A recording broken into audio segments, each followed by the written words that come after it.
করি না, শেষ ফিনিশিং রাজনীতি ওয়াজ অল্প টুক করে যাই। আমাদের বর্তমানে বাংলাদেশে সরকার নাই, নির্বাচিত সরকার নাই। অন্তর্বর্তীকালীন সরকার মানে শেখ হাসিনা ছাড়িয়ে দিয়ে চলে গেছে, কি করবো দায় ঠাই একজনের গাড়ি উঠে দিছি, এর নাম সরকার না। নির্বাচিত সরকার ছাড়া সরকার না। দোয়া করব এই নিউট্রাল টাইম, ফ্রি টাইম, এখন কেউ নাই, মাঠ খালি। এই খালি মাঠে আপনি আখ লাগাইলেও লাগাইতে পারেন, আপনি বাবরা গাছ লাগাইলেও লাগাইতে পারেন, আঙ্গুর গাছ লাগাইলেও লাগাতে পারেন। এই ফ্রি মাঠটা, খালি মাঠে আর আমরা কাটাওয়ালা বাবরা গাছ দেখতে চাই না। কথা বলেন ঠিক কি ঠিক না? আমলিগ বলেন আর বিএনপি বলেন, কেউরে তো আপনারা দেখতে কম দেখেন নাই। কোন সাসিবা কম সালুন খার জম, আমাকে দিক কয় না একটা প্রবাদ, কোন সাসিবা কম সালুন কার জম। সব চাষিরে দেখছি, আমাকে আদ্যে দরকার নাই। এবার একটু দোয়া করেন যাতে আল্লাহ তাআলা কুরআন এবং হাদিস অনুযায়ী দেশ চালানো, কুরআন সুন্নাহর ইসলামী স্টেট বাংলাদেশকে বানায় দিক। বলেন আমিন। এতে কি একমত আছেন? আপনারা আছেন? কারা কারা একটু দেখবেন, হাত দেখাবেন।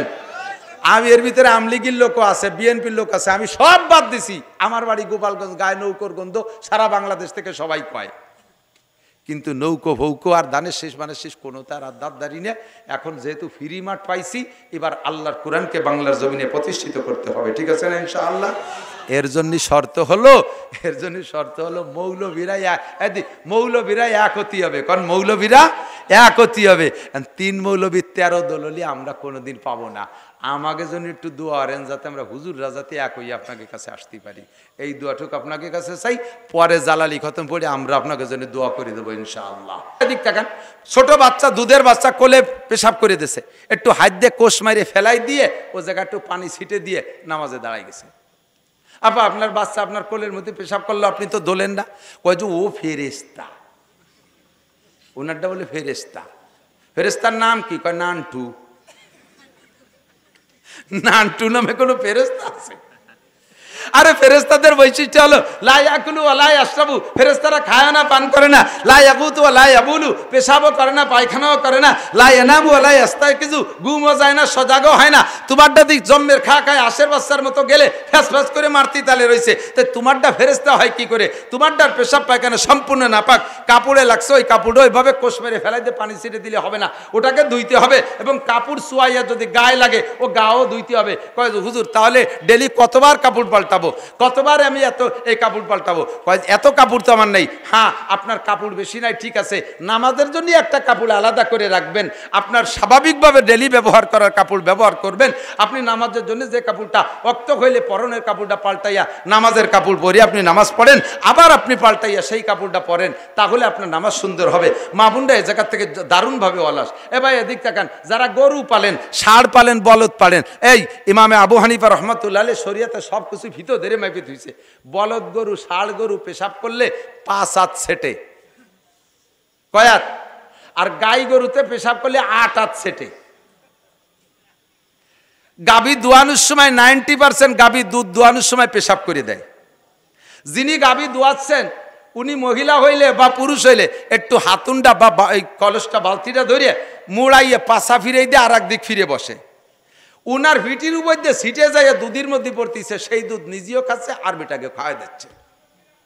বাটিপাড়ার বাজারের থেকে একবার 10 কেজি দুধ নিছি। 10 কেজি দুধ নিয়ে সেই দুধ খাইতে পারি নাই। প্রথম যেটুক জাল দিছে সেইটুকির ভিতরে পুরো গরুর ছানার গন্ধ। সেই থেকে তওবা করছি আর বাজারে দুধ খাই না। এখনো দুধে গাই পালি, এই দিন বইরে গায়ের ঘাস কেটে বেড়াই, যে বাজারে দুধ খাওয়ার কায়দা নাই। ওই পেশাব পড়ছে, সেই অবস্থায় আমার আপনার খাওয়াই দিছে, হারাম খাওয়াইছেন, আপনি কিয়ামতে দায়ী হয়ে যাবেন।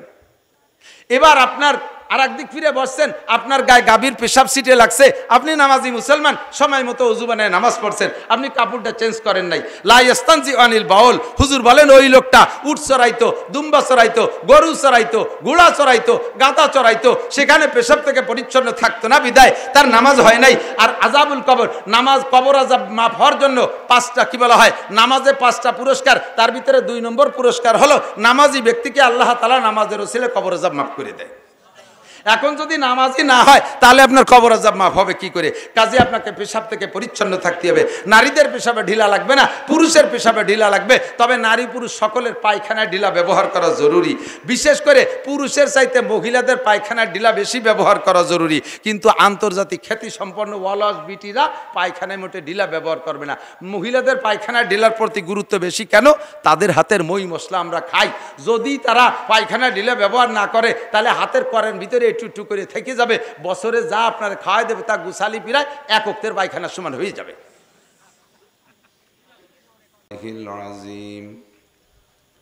রব্বি ইশরাহ লি সাদরি ওয়া ইয়াসসির লি আমরি ওয়াহলুল উকদাতাম মিন লিসানি ইয়াফকাহু কওলি রব্বি জিদনি ইলমা আল্লাহুম্মা আরিনাল হাক্কা হাক্কান ওয়ারযুকনা ইত্তিবা'আহ ওয়া আরিনাল বাতিলা বাতিলান ওয়ারযুকনা ইজতিনাবাহ। সকলে বলি আমিন।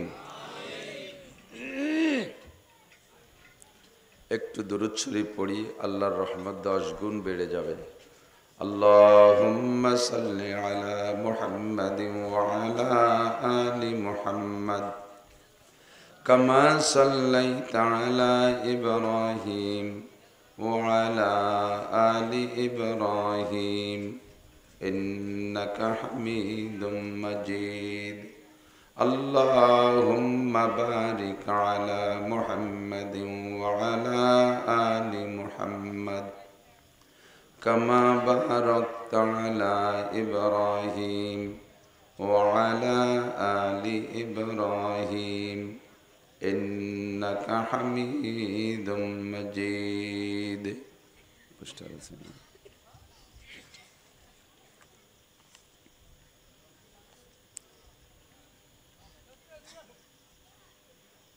ঐতিহ্যবাহী বালিয়াডাঙ্গা কাকদি কাঠামদার বস্তা মদিনাতুল উলুম ক্যাডেট মাদ্রাসার উদ্যোগে আয়োজিত দ্বিতীয় বার্ষিক ওয়াজ মাহফিল। অধ্যকার মাহফিলের সম্মানিত সভাপতি মাদ্রাসার মোহতামেম সাহেব হুজুর, আসাতেজায়ে কেরাম, আজকের মাহফিলের দাওয়াতি উলামায়ে কেরাম, আজিজাম তোলাবা, বিভিন্ন মসজিদ থেকে এসেছেন আয়েম্মায়ে মাসাজিদ, প্রাণপ্রিয় দেশবাসী, পর্দার আড়ালে বসে থাকা মা ও বোনেরা, অত্যন্ত দামি মাসের দামি রাত। ফ্যান্ডারে নিচু করে আমার নিচের দিক লাগো, গলা বসে যায়, চেয়ারেতে নামায় জন্য।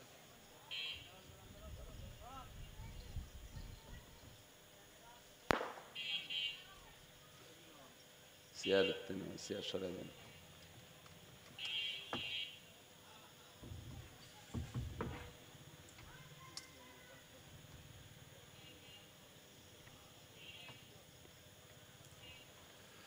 মাসের নাম আরবিতে রবিউল আউয়াল, জানা আছে আপনাদের? আর রাত জুমার রাত। মাসটা দামি। এ মাসে আমাদের নবী দুনিয়ায় এসেছিলেন। আমরা খুশি না বেজার? আবার এ মাসেই নবী দুনিয়া থেকে বিদায় নিয়েছেন। এবার খুশি না বেজার? এবারও খুশি। আনন্দ এবং শোক দুইটা এক জায়গা হয়ে গেছে। আনন্দ শোক বিজড়িত মাস। এ মাসে নবী দুনিয়ায় এসে সারাটা দুনিয়াকে ধন্য করেছেন। লাউলা হুমা খালাকাল আফলাকা খালিকুহা লাউলা হুমা খরাজাল ইনসানু মিন আদামি। যে নবীকে না বানাইলে আল্লাহ তাআলা দুনিয়ার অনেক কিছু বানাইতেন না। সৃষ্টি জগতে ছোট বড় অনেক কিছু আল্লাহ বানাইতেন না, এমনকি আমাকে আপনাকেও বানাইতেন না। আমার আপনার সৃষ্টির ওসিলা হলো বিশ্বনবী মুহাম্মদুর রাসূলুল্লাহ সাল্লাল্লাহু আলাইহি ওয়াসাল্লামকে সৃষ্টি করা। নবী আলাইহিস সালাতু ওয়াস সালামের সৃষ্টি আদম আলাইহিস সালামেরও আগে। হুজুরের সহিহ হাদিস নিজেই বলেন, আনা নবিয়্যুন ওয়া আদামু বাইনাল মা'i ওয়াত তিন। আমি তখনও নবী যখন আদম আলাইহিস সালাম মাটি আর পানির মধ্যে ছিল। সব নবীকে আমার ভাষাগত দিক দিয়ে যদিও অনেক সুন্দর হবে না ভাষা বলা, তারপরও বলতে বাধ্য। সমস্ত নবীর শারাফাত, কারামাত, বুজুর্গি, বড়ত্ব, সম্মান একত্রিত করলে যতটুক হবে, আমাদের নবী মুহাম্মদুর রাসূলুল্লাহ সাল্লাল্লাহু আলাইহি ওয়াসাল্লামের সম্মান একা তার চেয়ে অনেক গুণ বেশি। এত বড় দামি নবীর উম্মত হতে পেরে আমরা সন্তুষ্ট আছি না? বলি আলহামদুলিল্লাহ। এ মাসে নবী দুনিয়া এসেছিলেন। নবী এসে আমাদেরকে যে পরিমাণ ধন্য করেছেন, সন্তুষ্ট করেছেন, খুশি করেছেন, আবার এই মাসেই নবী চলে গিয়ে আমাদেরকে তার চেয়ে বেশি এতিম করে রেখে গেছেন। এজন্য মাসটা আনন্দেরও মাস, আবার শোকেরও মাস। এ মাসে ঈদ উপলক্ষে ঈদ কি বলা হয়, ঈদে মিলাদুন নবী, নবীর জন্মদিবস উপলক্ষে ঈদ করার চাইতে শোকে মুহাম্মদুর রাসূলুল্লাহ নবী আলাইহিস সালাতু ওয়াস সালামের মৃত্যুতে শোক পালন করাটা বেশি যুক্তিসঙ্গত। তো যাই হোক, আনন্দ ও শোক বিজড়িত মাসের জুমার রাত, আজকের রাতটাই ফজিলতের রাত। মাগরিবের পর থেকে নিয়ে আগামী সন্ধ্যা পর্যন্ত যদি কোনো মোমেনের মৃত্যু হয়, আজকে মাগরিবের পর থেকে নিয়ে আগামীকাল মাগরিবের আগ পর্যন্ত এই 24 ঘন্টার মধ্যেই 24 ঘন্টাকে জুমা ধরা হবে, জুমার দিন রাত। এর ভিতরে যদি কোনো মোমেনের মৃত্যু হয়, আল্লাহ তাআলা কিয়ামত পর্যন্ত তার কবর আযাব মাফ করে দেন। অত্যন্ত দামি রাত। আমাদের বাংলাদেশের সিজন হিসেবে এখনো বর্ষাকাল, বৃষ্টি হওয়াটাই নিয়ম, আর বৃষ্টি না হওয়া অনিয়ম। তো আল্লাহ পাক রব্বুল আলামিন এই অনিয়মের ভিতরে আমাদের 2-4 দিন সুযোগ দিয়ে এই কাঠামোদর বস্ত, বালিয়াডাঙ্গা, মদিনাতুল উলুম মাদ্রাসায় মাহফিলের ইন্তজাম করে এলাকার হাজারো লাখো মানুষের মধ্য থেকে বাছাই ছাঁটাই করে ভালোবেসে পছন্দ করে ডেকে নিয়ে আসছেন, বসার তৌফিক দিয়েছেন। মাদ্রাসায়, মাঠে, মসজিদ উপলক্ষে, মাদ্রাসা উপলক্ষে বিভিন্নভাবে দানও করার সুযোগ করে দিয়েছেন। আসরের থেকে নিয়ে ঈশা এ পর্যন্ত হজরতে ওলামায়ে কিরামের কাছ থেকে অনেক কথা শোনার সুযোগ দিয়েছেন। সবাই পড়ি আলহামদুলিল্লাহ। মাঝে মাঝে বলে থাকি, সেই বলা কথাগুলো আবারও বলি, ওয়াযাক্কির ফাইন্না যিকরা তানফাউল মুমিনিন। নতুন আর কিছু আমাদের কাছে নাই। প্রায় 30 বছর যাবৎ ওয়াজের মাঠে, বুড়ো হয়ে গেছি। দাড়ি গজানো শেষ হয় নাই, সেই সময় থেকে শুরু করছি, আর এখন দাড়ি গজানো শেষ, পাকাও 12 আনা পাইকে গেছে। বয়স 50-এর বেশি, 55 ধরছে, বার্ধক্যে চলে আসছি। আল্লাহ, এই এতদিন পর্যন্ত এলাকায় দিয়ে বয়ান করছে, আমাদের আপনাদের প্রয়োজনীয় কোনো কথা বলতে আর বাকি রাখি নাই। আর আমার স্বভাব, আমার সিস্টেম যেটা উম্মতের নগদ প্রয়োজন, যেটা সেইটা নিয়ে আমি আলোচনা করি। ছোট মানুষ, বেশি বড় না, বেশি বড় না মানে মোটেই বড় না, একেবারেই ছোট। জালিয়ে যত ছোট হয়, তার জালও ছোট হয়, তার মাছও ছোট হয়, তার মাছ ধরার জায়গাও আঞ্চলিক খালকুয়ো, ঠিক না? ছোট ছোট চিকুন জাল দিয়ে মাছ মারে, চেলা, ফুটি, তেলুটাই, বাইতুটাই, এই ছোট বাইন কুইতে মুইতে যা পায় তাই বাজারে বেচে। আর জাইলে যদি বড় হয়, বড় বড় বাসাড়ি আর বড় বড় ট্রলার নিয়ে সাগরে চলে যায়, জালের ফাঁসা এত বড় বড়, ছোট মোটো মাছ হতে বাঁধে না, বড় বড় মাছ বাঁধে। তো ওলামায়ে কেরামদের ভিতরে আল্লাহ তাআলা দায়িত্ব ভাগ করে দিয়েছে, আমি ছোটদের ভিতরে আঞ্চলিক জাল খেয়াই, খালকুয়ো ছোট মোটো দেখে দেখে এর ভিতরে মারি, যা বাঁধে। আর বড় বড় জালিয়েরা যারা আছে, বড়রা, বড় হুজুর, তাদের জালে বড় বড় মাছ বাঁধে। হাসিনে বাদে, খালেদা বাদে, এরশাদ বাদে, জিয়া বাদে, এ মন্ত্রী, ও মন্ত্রী, সে মন্ত্রী, এদের বড় জালে বড় মাছ বাদে। আমার জাল ছোট, এই জন্য আমি অত বড় জায়গা খেয়াও দিই না। আমার জনগণ সামনে যারা থাকে, এদের প্রয়োজন কি, সে বিষয় নিয়ে আমি আলোচনা করার চেষ্টা করি। আল্লাহ পাক রব্বুল আলামিন অর্ডার করেছেন আপনাদেরকে, দিক তাকান, সবাইকে, আমিও তার মধ্যে আছি।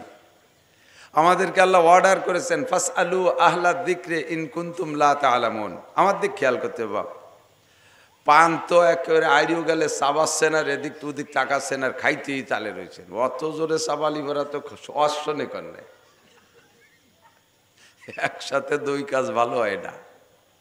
কতক্ষণ তাও বলে থাকি, আখের ক্ষেতের ভিতরে বাদাম লাগাইলি ভরা ভালো হয় নাকি? ধান বুনলি ভালো হয়? আখের ক্ষেতে আখই হইতে দিতে হয়, ওর ভিতরে আর এক ফসল ভালো হয় না, ঠিক না? তাহলে ওয়াজের ক্ষেতের মধ্যে বাদামের চাষ, পানের চাষ, বিড়ির চাষ, মোবাইলের চাষ, এই সমস্ত চাষ বাদ দিতে হবে। এটা আমি বলি না, আল্লাহ পাক নিজেই বলেছেন কোরআন শরীফ সব কিছু দিয়ে সাজানো, শুধু খুঁজে খুঁজে বের করে পেশ করতে পারলেই হবে। এদিক তাকান, আল্লাহ পাক বলেন ওয়াইদা কুরিআল কুরআনু ফাসতামিউ, যখন কোরআন শরীফ তেলাওয়াত করা হবে, শুধু তেলাওয়াত, খেয়াল করে না এই যুবকরা আমার দিক, এই কথাটা বলার জন্যই তো আমি এই কথাটা বলতেছি, আয়াতটা আনলাম।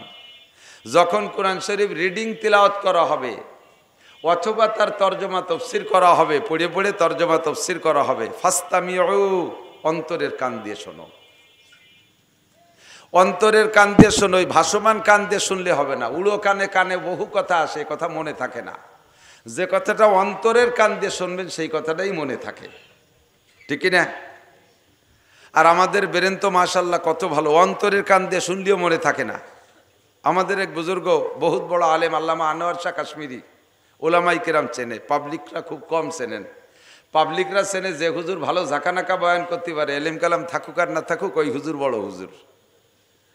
আর ওলামাই কেরাম চেনে বড় আলেমকে। তো আমাদের বড় আলেমদের ভিতরে শেষকালে আইসা সবচেয়ে বড় আলেমদের তালিকায় অন্যতম আল্লামা আনোয়ার শাহ কাশ্মীরি। উনার ব্রেন কেমন ছিল? হাটে বাজারে যাইতেন কান বন্ধ করে যাইতেন। জিজ্ঞেস করা হলো হুজুর এই হাটে ঢুকলে বাজারে ঢুকলে আপনি কান বন্ধ করেন, স্টেশনে ঢুকে কান বন্ধ করে রাখেন কেন? কয় যে স্বাভাবিকভাবে উড়ো যে কথা মানুষে এলোমেলো বলা বলি করে, এই কথাটাও আমার কানের মধ্যে গেলে সর্বনিম্ন 40 বছর মনে থাকে। তে ফাও কথা বাজারে কথা যে খালি খালি আমার মেমোরিটারে বুঝাই করবো কে, এই জন্য কান বন্ধ করে রাখি যাতে শুনতে না হয়। আর যে কথাটা আমি মনে রাখবো বলে শুনি ওইটা আমি জীবনেও ভুলি না, বলবেন না সুবহানাল্লাহ? আর আমি আপনি মনে রাখবো বলে শুনলিও জাগাইতে ভুলে যাই, এই জায়গা কি বিল্লাহ নাউজুবিল্লাহ। দুই ইংরেজ দিল্লির রেল স্টেশনে দুই ইংরেজ বৈশা তুমুল ঝগড়া। ওই জায়গা উপস্থিত শুধু আনোয়ার শাহ কাশ্মীরি, আল্লামা আনোয়ার শাহ কাশ্মীরি ওখানে উপস্থিত। দুই ইংরেজ ঝগড়া করতেছে ইংরেজিতে। উনি ইংরেজি জানেও না, ইংরেজি কোনোদিন পড়েও নাই। আমার ফুকর মোহতাম সাহেব হুজুর বলতেন ইংরেজিতে আমি আলিফও জানি না, ইংরেজিতে আলিফ আছে নাকি? তো উনি ইংরেজিতে আলিফও জানে না। উনার সামনে দুই ইংরেজ ঝগড়া, প্রায় মারামারি লাগার মতো ঝগড়া যখন করে তখন তো যার যার কায়দায় বলে। ও কথার কি একজনের কথা শেষ হলে আর একজনে কয় নাকি? একটার মধ্যে একটা আইলো জেলো মারতেই থালে আছে। অবশেষে দুইজনের বিষয়টা নিয়ে মামলা হইছে। মামলা হইলে কোর্টে তো সাক্ষী চায়। তো বললো যে আপনাদের সাক্ষী আছে? তখন কয় এক মৌলবী সাহেব ছিল, তাই ছাড়া আর কেউ ছিল না। কয় সেই মৌলবী সাহেবরে আনলে উনি যদি বলতে পারে, উনি যা বলবে উনার কথা অনুযায়ী বিচার হবে। পরে অনেক খোঁজাখুঁজি করে ওই দুইজন পাইছে সেই মৌলবী সাহেব আনোয়ার শাহ কাশ্মীরিকে। তা আনোয়ার শাহ কাশ্মীরিকে নিয়ে কোর্টে নেওয়ার পরে জজ সাহেব বলছে যে আপনি কি এই দুজনে ঝগড়ার সময় ছিলেন? বলে জি ছিলাম। তো দুইজনে কি বলা বলি করছে বলতে পারবেন? কয় যে দুইজনে বলছে ইংরেজি, অত আমি ইংরেজিতে আমি বুঝি না। তবে দুইজনে ঘন্টাখানিক ঝগড়া করছে, ওই ঝগড়ার ভিতরে যা বলা বলি করছে যে ইংরেজি ঠুক হুবহু দুইজনেরটা আমি শুনেই দিতে পারি কিনা কি কইছে। এই দুইজনের এলোপাতাড়ি ইংরেজি উনি শুনে দিয়েছে, অথচ ইংরেজিতে একটা ওয়ার্ডের তর্জমা উনি জানে না। Computer tape record. তো যে কথাগুলো উনি অন্তর দিয়ে খেয়াল করে শোনেন ওটা কোনোদিন ভোলে না, আর যেটা উড়ো শোনে ওটা 40 বছর মনে থাকে। আমাদের বেরেন লক্ষ্য করে শুনলেও মনে থাকে না, আর সেই জায়গা যদি বাদাম চানাচুর পান সাবা সাবির মধ্যে শোনেন তাহলে তো হবেই না। লম্বা সময় এখানে দেশেন, আরও ঘন্টাখানিক দেবেন, এই সময়টার হিসাব কিয়ামতে আল্লাহর কাছে দেওয়া লাগবে কি লাগবে না? আমারও হিসাব দেওয়া লাগবে যে তোমারে এত যত্ন করিয়া প্রধান বক্তা বানাইয়া পোস্টারে কত পয়সা খরচ করিয়া খাওয়াই দাওয়াইয়া একেবারে আইডিয়া মাতান মাথাইয়া নিয়ে তোমার স্টেজে বসাইছে, তুমি বিটাকে কি দেছো? আমাকেও জিজ্ঞাসা করা হবে। আমি যদি আলাং ফালাং ফাও কথা কইয়া সময় নষ্ট করে চলে যাই, তাহলে আজকে যেমন সম্মানের সাথে উঁচু জায়গা বসাইছে, আপনারা নিচে আসেন দেখতেছেন, কিয়ামতের ময়দানে আমারও এরকম একটা উঁচু জায়গায় বসাইয়া আমার পাশার চামড়া ছিলিয়ে বেলায় দই বাড়াইয়া। কাজেই আমারও হিসেব নিকাশ করে সময়টা কাটাইতে হবে। আবার আমি মায়ের খেলাম বলে আপনি খুশিতে খানিক হাসিয়ে দিলেন, আপনারও ভাষার চামড়া থাকবে না, ঘন্টাখানিক বসে কি নিয়ে গেছো। এই জন্য প্রত্যেকের বাসায় ভালো করে তেল মাখায় যাবেন যাতে বাড়ি স্লিপ করে, একটু বুঝে শুনে সামনে আগাতে হবে। তো আল্লাহ পাক কি বললেন? ফাস্তামিউ, অন্তরের কান দিয়ে শোনো। আপনারা কি অন্তরের কান দিয়ে শুনতে রেডি? কথা বলেন রেডি? তাহলে সেম খেজুর গাছ আর ঠিলিয়া এরকম থাকতে হবে। খেজুর গাছ কাটে ঠিলে পাতে না, নালির থেকে যদি আধখানিক জুলাইয়ে ঠিলে পাতে, তালি লুজ করিয়া রস কি ঠিক মতো পড়বে?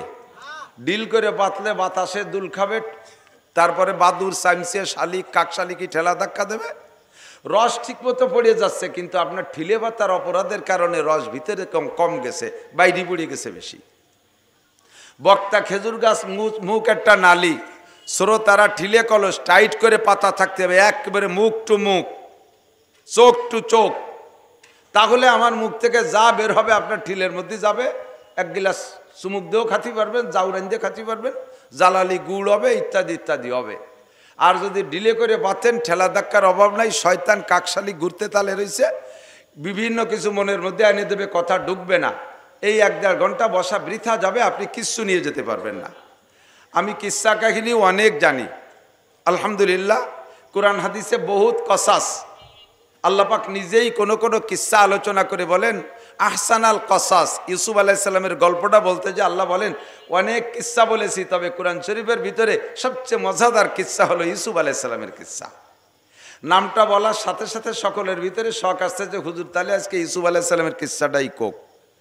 ইউসুফ আলাইহিস সালামের কিস্সার মধ্যে উপদেশ আছে, কিন্তু ওই উপদেশের প্রয়োজন যতটুক, তার চাইতে আপনার জিন্দেগিতে আমি দেখতেছি অন্যান্য প্রয়োজন অনেক বেশি। এই প্রয়োজনগুলো আমি বলার ইচ্ছা করছি। যদি আল্লাহ তাআলা বলায় তাহলে তোর প্রত্যেক এক একটা প্রয়োজন আপনার জিন্দেগির সাথে সেট করবেন, আর আপনি দেখবেন যে সত্যি প্রয়োজন কি প্রয়োজন না। এ কথাগুলো শোনার জন্য আপনাকে 1 নম্বরে অন্তরের কান দিয়ে শুনতে হবে। আর অন্তরের কান দিয়ে শুনতে হলে কি লাগবে আল্লাহ তাও বলে দিয়েছে, ওয়া আনসিতু, এবং মুখ বন্ধ রাখো নয়। তর্জমা ওয়া আনসিতুর মানে এবং মুখ বন্ধ রাখো এটা নয়, অন্তরের কান দিয়ে শোনো। আরবিতে বলে ওয়াই হালিয়া, অর্থাৎ অবস্থান বর্ণনা করার ওয়াও, এমতো অবস্থায় যে তোমার মুখ বন্ধ রাখো। অন্তরের কান দিয়ে কথা শোনো এমতো অবস্থায় যে তোমার মুখ বন্ধ রাখো। কিসের থেকে? যতক্ষণ কথা হবে অতক্ষণ আপনি কথা বলবেন না। 2 নম্বরে মুখের আর কোনো কাজ করবেন না, খাবার দাবার সব বন্ধ, সাইলেন্ট, মুখ এক করে বিলকুল কথা থেকে বন্ধ, খাবার থেকে বন্ধ, চাতকের মতো তাকায় থাকবেন। তাহলে কি বলেন? আল্লাহ পাক বলেন লাআল্লাকুম তুরহামুন, তাহলে অবশ্যই তোমার উপর রহমত নাজিল করা হবে, আর এই রহমতের দ্বারা তুমি নাজাত পেয়ে যাওয়া।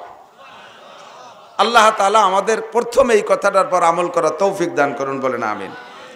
কোরআনে কারীমের ভিতরে বিশেষ বিশেষ কিছু কথা আছে যে কথাগুলো ইম্পর্টেন্ট, আবার কিছু কথা আছে তার চেয়েও বিশেষ, যার নাম ভেরি ভেরি ইম্পর্টেন্ট, বেশি জরুরি। তো যে কথাটা যত বেশি জরুরি ওই কথাটা আল্লাহ পাক অত বেশিবার আলোচনা করছেন। খেয়াল করতেছেন সবাই? আজকে কিছুক্ষণের জন্য আমাকে উস্তাদ মানতে হবে, আপনারা বয়সে বেশি হলেও ছাত্র হিসেবে বসতে হবে। উস্তাদ আর ছাত্রের ভিতরে যে সম্পর্ক, যে ভদ্রতা, এই ভদ্রতার পরিচয় দিতে হবে। নীরবে কথা শুনবেন, পেটের মধ্যে যা আছে সব খালি করে, নতুন করে পাত্রটা খালি করে হা করে রাখেন, যাতে দিলি কিছু ঢোকে। কোরআন শরীফের ভিতরে যে বিষয়গুলো আল্লাহ তাআলা বেশি প্রয়োজন মনে করেছেন ওইগুলোকে একটু বেশি আলোচনা করেছেন, যেগুলো আরো বেশি প্রয়োজন সেগুলো আরো বেশি আলোচনা করেছেন। যেমন নামাজ, মুসলমানের ইবাদতের ভিতরে অন্যতম ইবাদত নামাজ, আলোচনা করেছেন 82 বার। কতবার? 82 বার। নামাজের চাইতে আমার জানা মতে মুসলমানের জিন্দেগিতে আর এর চেয়ে গুরুত্বপূর্ণ ইবাদত হতে পারে? কথা বলে না, হতে পারে? একটা মানুষ হিন্দু থেকে মুসলমান হয়েছে এখন এই মাত্র। মুসলমান হওয়ার সাথে সাথে বুনিয়াল ইসলাম আলা খামসিন শাহাদাতি আল্লাহ ইলাহা ইল্লাল্লাহ, ওই লোকটার উপরে 5টা জিনিস চলে আসছে। ওর এই ঈমান আর ইসলামকে টিকিয়ে রাখার জন্য 5টা খুঁটি তার তৈরি করতে হবে। 1 নম্বরে মুখে পড়তে হবে, আপনারাও পড়েন, আশহাদু আল্লাহ ইলাহা ইল্লাল্লাহু ওয়া আশহাদু আন্না মুহাম্মাদান আবদুহু ওয়া রাসূলুহু। এই কথাটা ওই লোকটাকে মুখে বলা 1 নম্বর ফরজ। এই কলেমা পড়ার সঙ্গে সঙ্গে লোকটার উপরে আরো 4টে জিনিস এসে গেছে। 4টের ভিতরে 1 নম্বরে নামাজ, 2 নম্বরে রোজা, 3 নম্বরে যাকাত, 4 নম্বরে হজ। আগে কলেমা, এরপরে এই 4টা। কথা কি বোঝা যাচ্ছে? এবার যেই 4টে কলেমা পড়ার পরে বলছি এই 4টের ভিতরে প্রথম কি? বাকি 3টে আসার জন্য সময় লাগবে। রোজা ফরজ হওয়ার জন্য আরো 6 মাস লাগবে। যাকাত ফরজ হওয়ার জন্য মাল লাগবে। হজ ফরজ হওয়ার জন্য মাল ও তৌফিক লাগবে। ঠিক না? কিন্তু এখনই কলেমা পড়ার সাথে সাথে ওই লোকটার উপরে সর্বপ্রথম ইবাদত কোনটা এসে চেপে ধরবে? নামাজ। কোনটা? ফজরের আগ পর্যন্ত, ফজরে ওয়াক্ত হওয়ার আগ পর্যন্ত তার ইশার নামাজ পড়তেই হবে। ঠিক না? যেই লোকটা, যেই বাচ্চাটা নাবালেগ ছিল, এই 10 মিনিট আগে ছেলেটা সাবালেগ হয়েছে, এখনই সর্বপ্রথম ছেলেটার উপরে যেই ফরজটা আসছে সেটা হলো মুখে কলেমা পড়তে হবে, এরপরে তাকে 1 নম্বরে নামাজ। ঠিক না? এর জন্য আমার আপনার জানা মতে মুসলমানের শ্রেষ্ঠ ইবাদতের নাম কি? এজন্য আল্লাহ তাআলা তা আলোচনা করছেন কোরআন শরীফের ভিতরে 82 বার। একবার বললেই তো যথেষ্ট ছিল, কিন্তু কতবার? এর চাইতে গুরুত্বপূর্ণ আরো যদি কিছু থাকে সেটাও আমি বুঝবো কোরআনে কারিমের আলোচনার মাধ্যমে। কোরআন শরীফের ভিতরে কোরআন শরীফের ভিতরে এর চেয়েও বেশি আলোচিত হয়েছে আরেকটা জিনিস। এর চেয়ে বেশি আলোচিত হয়েছে আরেকটা জিনিস। সেইটা কি জানেন? সেটা হলো জিহাদ। বলেন কি? জিহাদ। একটু বলেন। আমলিগির লোকের উপরে জিহাদ ফরজ না নফল? কথা কয় না। বিএনপি এলাকার উপরে, জাতীয় পার্টি, কলেমা পড়া মুসলমান যারা আছে সকলের উপরে জিহাদ ফরজ। জিহাদ কখনো জিহাদ ফরজে কিফায়া, জানাজার নামাজের মতো 50-60 জন যুদ্ধ করে আসলি বারা বাকিরা জিম্মাদারি খালাস। আবার কখনো কখনো জিহাদ ফরজে আইন, যে সময় ঘুমসান লেগে গেছে সে সময় নারী আর পুরুষ সাবালেক যারা আছে বসে থাকার কোনো অধিকার নাই। লাঠি ছুটা, দাও কাছি, খুন্তা কুরেল, যার কাছে যা আছে ফেনা বটি নিয়ে নেবি ভর্তি হবে। ফরজে আইন এইটার আলোচনা কোরআন শরীফের ভিতরে হয়েছে কতবার জানেন?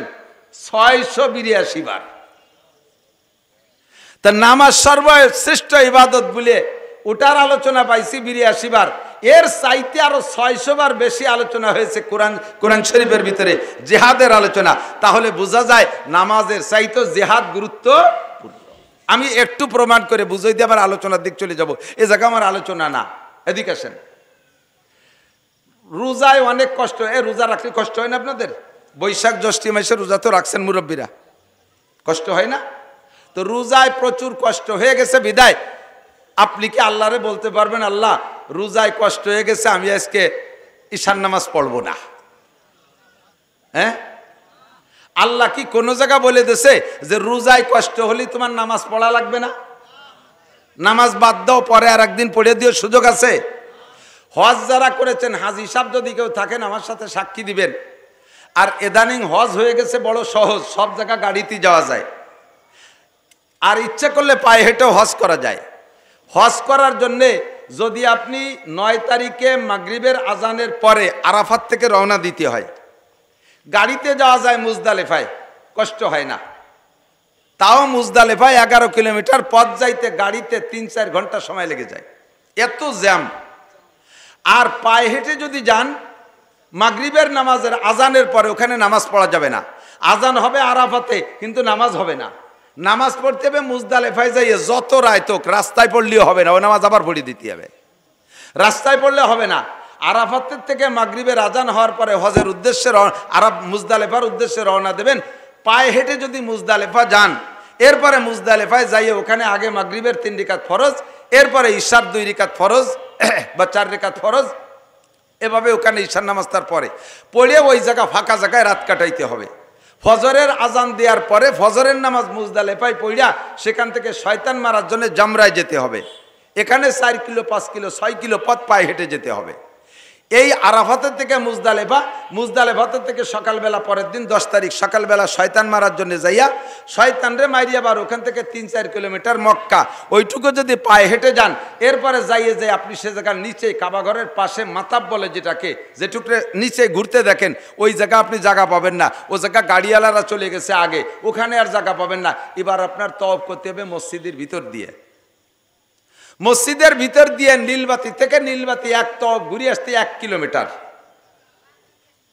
এই 7 কিলোমিটার ঘোরার পরে এরপরে সফা মারওয়ার সাই 450 মিটার, অর্থাৎ প্রায় আধা কিলোমিটার, এইটুকু 7 বার।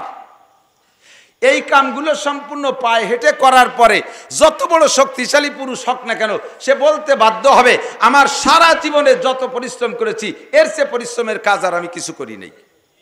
এই পরিশ্রমের কাজ করতে করতে আপনার জোহরে রক্ত হয়ে যাবে। এখন আল্লাহ আপনারে বলে নাই যে তুমি হজ করতে করতে এত ক্লান্ত হয়ে গেছো বিদায় জোহরের নামাজ না পড়লেও হবে। হবে? জোহর পড়া লাগবে কি লাগবে না? লাগবে। রোজায় যত কষ্ট হোক নামাজ ছাড়ার সুযোগ নাই, হজে যত কষ্ট হোক নামাজ ছাড়ার সুযোগ নাই। 100 কোটি টাকা নিয়ে বের হয়েছেন জাকাত দেবেন, পুরো কাশেন থানা ভরে ঘুরে ঘুরে জাকাত দিছেন, জাকাত দিতে দিতে ক্লান্ত হয়ে গেছেন। এখন আপনাকে নামাজ ছেড়ে দেওয়ার সুযোগ নাই। ফরজ একটা পালন করছেন জাকাত, কিন্তু এর কারণে রোজা নামাজ ছাড়ার সুযোগ নাই। জাকাত আদায় করার কারণে রোজা ছেড়ে দেওয়ার সুযোগ নাই। হজ আদায় করার কারণে নামাজ ছেড়ে দেওয়ার সুযোগ নাই। কিন্তু খন্দকের যুদ্ধ যখন হয়, খন্দক খনন করার কাজ চলতেছে, ওদিকে মক্কার কাফেররা আক্রমণ করার জন্য আগায় চলে আসতেই আছে। সাংবাদিকদের মাধ্যমে খবর আসতেছে এই তো এত দূর আসছে, এই তো এত দূর আসছে, আর চলে আসলো। নবী পাক খন্দক খনন করা শুরু করছে সাহাবায়ে কেরামদেরকে নিয়ে। এবার খন্দকের কাছাকাছি যখন কাফেররা চলে আসছে, খন্দকের কাজ শেষ হয় নাই, হুজুর জোহরের নামাজ বাদ দিয়েছে, কয় নামাজ থাক, আগে খন্দক খুঁচা শেষ হয় নাই, আসরের রক্ত চলে আসছে, কয় নামাজ বাদ দাও, আগে খন্দক খনন করো। আসরের রক্ত চলে গেছে, আদায় করতে পারে নাই। মাগরিবের রক্ত চলে আসছে, খন্দক খনন করা শেষ হয় নাই, কয় থাক নামাজ মাগরিব, আগে খন্দক খনন করো।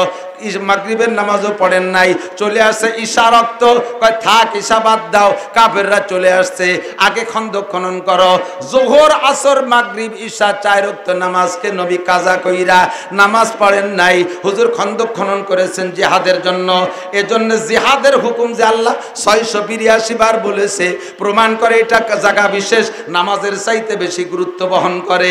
কথা বলেন ঠিক কি ঠিক না? আর মুসলমান নামাজ পড়তে রাজি, রোজা রাখতে রাজি, হজ করতে রাজি, উমরা করতে রাজি, টাকা হইলে যাকাত দিতে রাজি, দাড়ি রাখতে রাজি, সমস্ত বিধান পালন করতে রাজি। কিন্তু এক শ্রেণীর মুসলমানের কাছে যখন জিহাদের আলোচনা করব, তখন তারা বলে এগুলো জঙ্গি হুজুর, এগুলো লাদেন বাহিনী, এগুলো অমক দলের হুজুর, ইত্যাদি ইত্যাদি বলে গালি দেয়। যেই লোকটা এ সমস্ত উক্তি করে, ওই লোকটার ঈমান নষ্ট হয়ে গেছে। কোরআনে কারিমের 682টা আয়াতকে আপনি অস্বীকার করেছেন। একটা আয়াতকে অস্বীকার করলে আল্লাহ নবী বলেন মা আমানা বিল কুরআনে মান ইস্তাহাল্লা মাহারিমাহু। কোরআনের একটা আয়াতকে যদি কেউ অস্বীকার করে, বাকি 6665টা আয়াতকে বিশ্বাস করে, মাত্র একটা আয়াতকে অস্বীকার করে, ওই লোকটা কাফের, ওই লোকটা বিনা হিসাবে জাহান্নামী। কাজেই দোস্ত, জিহাদের হুকুমকে আমি ফরজ হিসেবে বিশ্বাস করি। আমার সামনে যদি ইসলামী জিহাদ আসে, আমি করতে জন্য প্রস্তুত আছি। কারা কারা জিহাদের জন্য প্রস্তুত আছেন? তো যখনই ডাক আসবে রেডি, ডাক আসলে রেডি। আল্লাহ তাআলা আমাদের তৌফিক দান করে, বলেন আমিন। হুজুর বলেন শহীদি মরণের তামান্না রাখবা, শহীদি মরণের তামান্না রাখবা, তাতে যদি তুমি স্বাভাবিকভাবেও মরো, তাহলে কিয়ামতে আল্লাহ তাআলা তোমাকে শহীদি দরজায় বিনা হিসেবে জান্নাতি করে দেবে। বলতে যে কথা চলে আসছি অনেক দূরে, মূল কথা হলো এমন করে জরুরি বিষয়ের ভিতরে একটা কথাকে আল্লাহ তাআলা বারবার বলেছেন 332 বার। শব্দটা কোরআনের মধ্যে 332 বার আছে। সেই শব্দটা হলো কুল। শব্দটা কি? কোরআন শরীফে কুল শব্দ দেখছেন না? যারা পড়তে পারেন তারা বলেন। একেবারে ওই শেষ পাশতে শুরু করি, শেষ সূরার নাম কি? সূরা নাস। ওর শুরুতে কি? কুল আউযু বিরাব্বিন নাস। তার আগেরটা কুল আউযু বিরাব্বিল ফালাক। সে জায়গায় কুল আছে না নাই? তার আগেরটা কুল হুয়াল্লাহু আহাদ। তার দুইটা আগে কুল ইয়া আইয়ুহাল কাফিরুন। পরপর এক জায়গায় দেই 4 কুল, ঠিক না?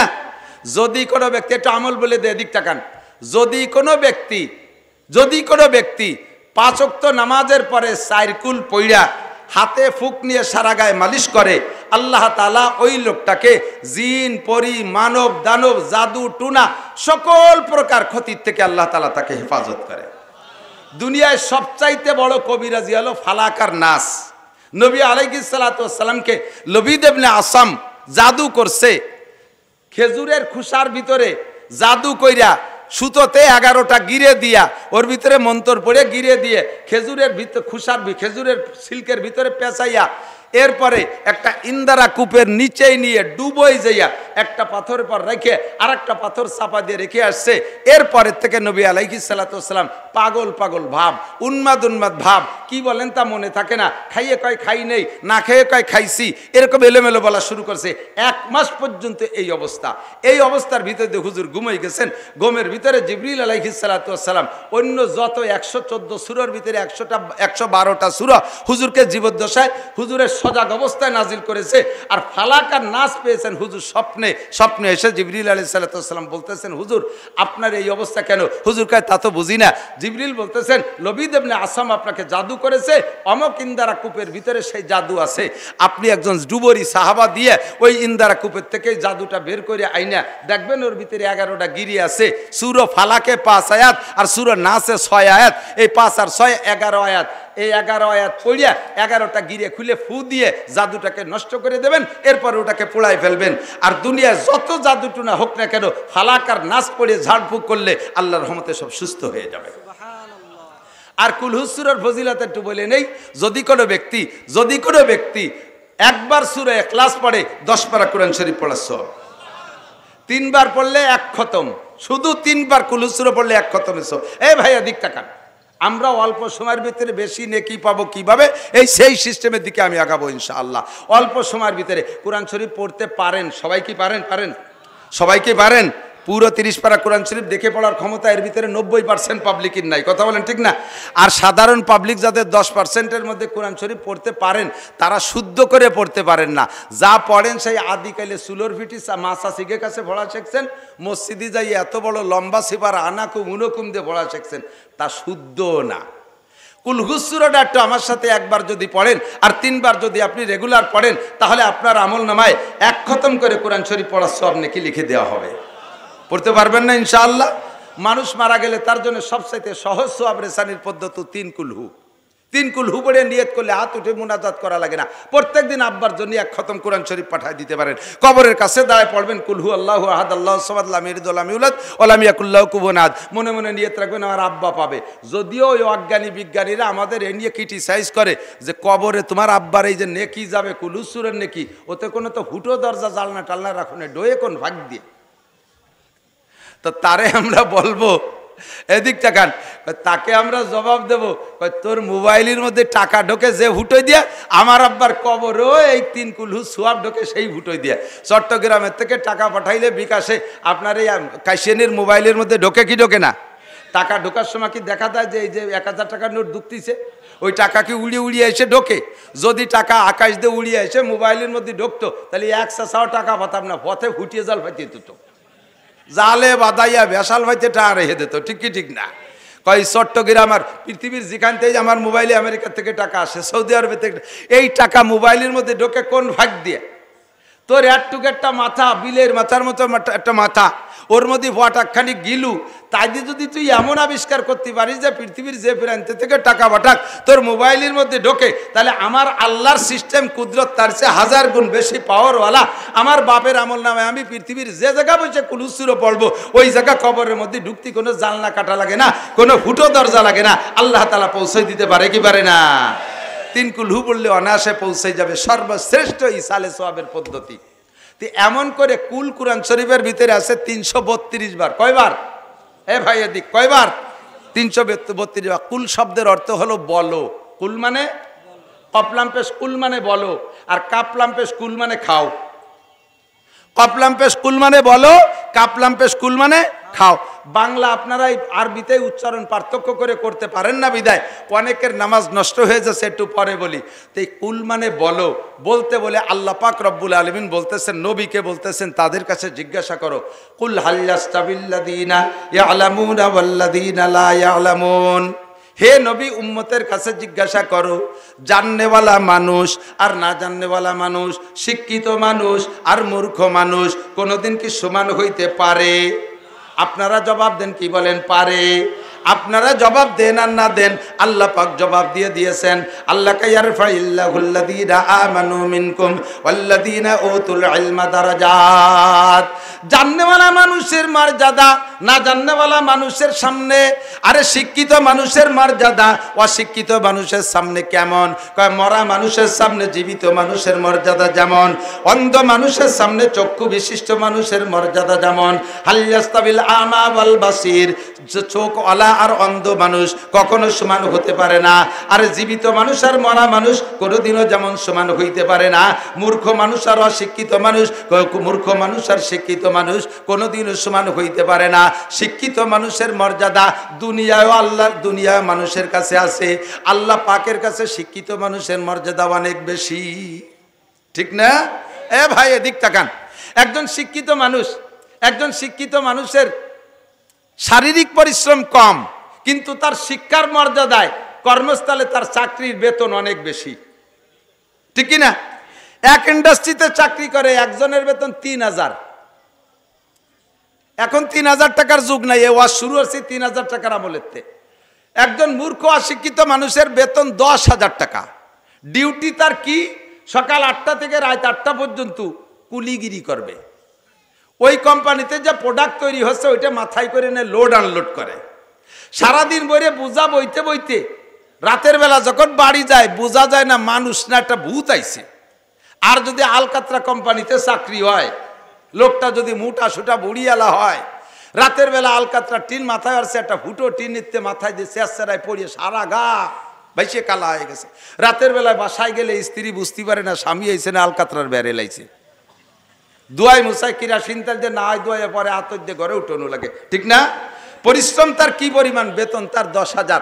ওই কোম্পানিতে চাকরি করে আর একটা লোক হুইল চেয়ারে বসে, এসি গাড়িতে আসে, বাথরুমেও তার এসি, সব জায়গা তার এসি, তার অফিস রুমে এসি, সর কোম্পানির পক্ষ থেকে দামি দামি বাড়ি তারে দেশে সব কিছু ওকে। লোকটার ডিউটি হলো আইসে টেবিলে চেয়ারে বসবে, হাজিরে খাতায় সই করবে, অথবা পাঁচ দিয়ে হাজিরা দিয়া কিছুক্ষণ জিম ধরে থাকবে।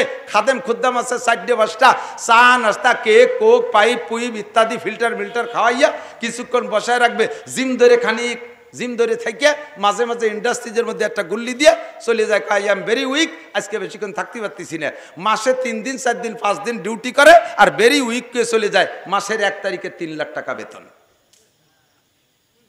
এই যারা লেখাপড়া শুইস না 7.5 পাস করিয়ে অটো একখান নিয়ে রাস্তায় নামিয়ে গেছো, নসিমনের ধাক্কা খাইয়ে খালের মধ্যে যে শীতে পড়ি দাও।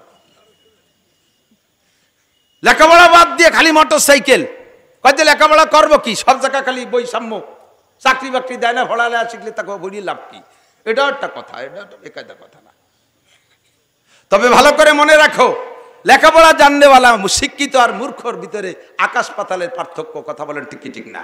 আমরা ছোটবেলা পড়তাম, মন দিয়ে করো সবে বিদ্যা উপার্জন, সকল ধানের চেয়ে বিদ্যা মহাদান, এই দান নাহি কেউ নিতে পারে কেড়ে, যতই করি বেদান ততই যাবে বেড়ে।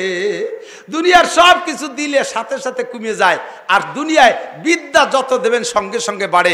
বিদ্যা কোনোদিন বিদ্যানের থেকে কমিয়ে যায় না। ঠিক কি ঠিক না?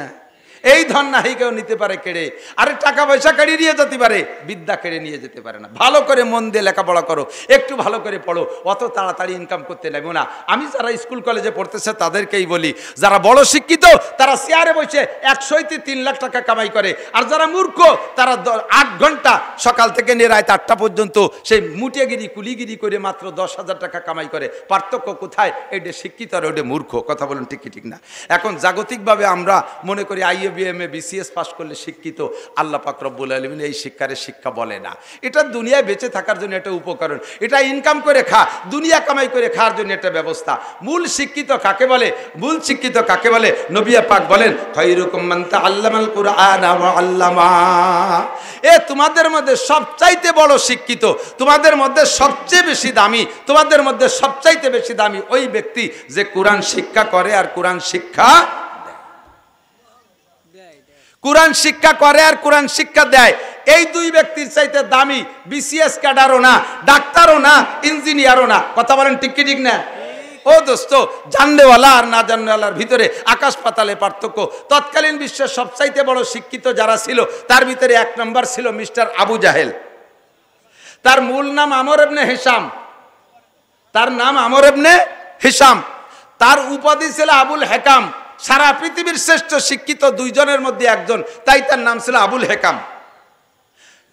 ডাক্তারি সার্টিফিকেট আছে, ইঞ্জিনিয়ারিং সার্টিফিকেট আছে, পলিটিশিয়ান সার্টিফিকেট আছে, সৌদি আরবের গভর্নর, সব বিদ্যায় বিদ্যান, নাই শুধু কোরআন শরীফের সার্টিফিকেট। কোরআন শেখে নাই, এর কারণে নবী পাকের জবান থেকে বেরিয়ে আসছে তোমার সব সার্টিফিকেট থাক, তারপরে তোমার উপাধি আজকে থেকে আবু জাহেল। তুমি মূর্খদের বাবা, তোমার মতো মূর্খ, তোমার মতো অশিক্ষিত জগতে নাই। ও দোস্ত, দুনিয়ার সব সার্টিফিকেট আছে, নাই শুধু কোরআন, তাই তাকে মূর্খদের বাবা বলা হয়েছে। কথা বলুন ঠিক কি ঠিক না? আমরা বাস্তবে দেখি, এদিকে আসেন। আল্লাহ রসুল সাল্লাল্লাহু আলাইহি ওয়াসাল্লাম বলেন আমাদেরকে শিক্ষার দ্বারা দামি হতে হলে কোন শিক্ষা লাগবে? হুজুর বলেন তলাবুল ইলমে ফরিদাতুন আলা কুল্লি মুসলিম। দ্বীনি ইলম শিক্ষা করা প্রত্যেকটা মুসলমান নরনারীর উপরে ফরজ। আমি চলে আসছি জায়গায়, আমার দিকে আসেন, একেবারে জায়গায় চলে আসেন। দোস্ত, আমাদের জিন্দেগিতে নবী আলাইহিস সালাতু ওয়াস সালামের আদর্শকে বাস্তবায়ন করা হলো আমাদের নৈতিক দায়িত্ব। ঠিক কি ঠিক না? আল্লাহু আকবার। হুজুর বলেন মজলিসু ফিকহিন খায়রুম মিন ইবাদাতি সিত্তিনা সানা। অল্প সময়ের ভিতরে এক বস্তা নেকি নিয়ে বাড়ি যাব, সহজ পদ্ধতি আমার কাছে আসেন। হুজুর বলেন মজলিসু ফিকহিন, পর্দার আড়ালে মা বোন যারা আছেন যার যার স্থানে থেকে কান খাড়া করবেন। হুজুর বলেন যেই মজলিসে মসলা আলোচনা করা হয়, যেই মজলিসে শরিয়াতের মসলা মাসাইল আলোচনা করা হয়, একটা মশালা শুনলে শিখলে আপনার আমল নামায় লাগাতার 60 বছর নফল নামাজ আর নফল রোজার সব লিখে দেওয়া হবে। বলবেন না সুবহানাল্লাহ? একটা মশালা এদিক, একটা মাসালায় 60 বছর নফল নামাজ আর 60 বছর নফল রোজার সব। এর ভিতরে কোনো মানুষ আছেন কি যে বিরতিহীনভাবে একটানা 60 বছর নফল নামাজ পড়ছেন? এ পড়া কি সম্ভব? রোগ ব্যাধি, অসুখ বিসুখ, কাম কাজ ইত্যাদি বহুত ঝামেলা, একটানা লাগাতার 60 বছর নফল নামাজ পড়া সম্ভব না।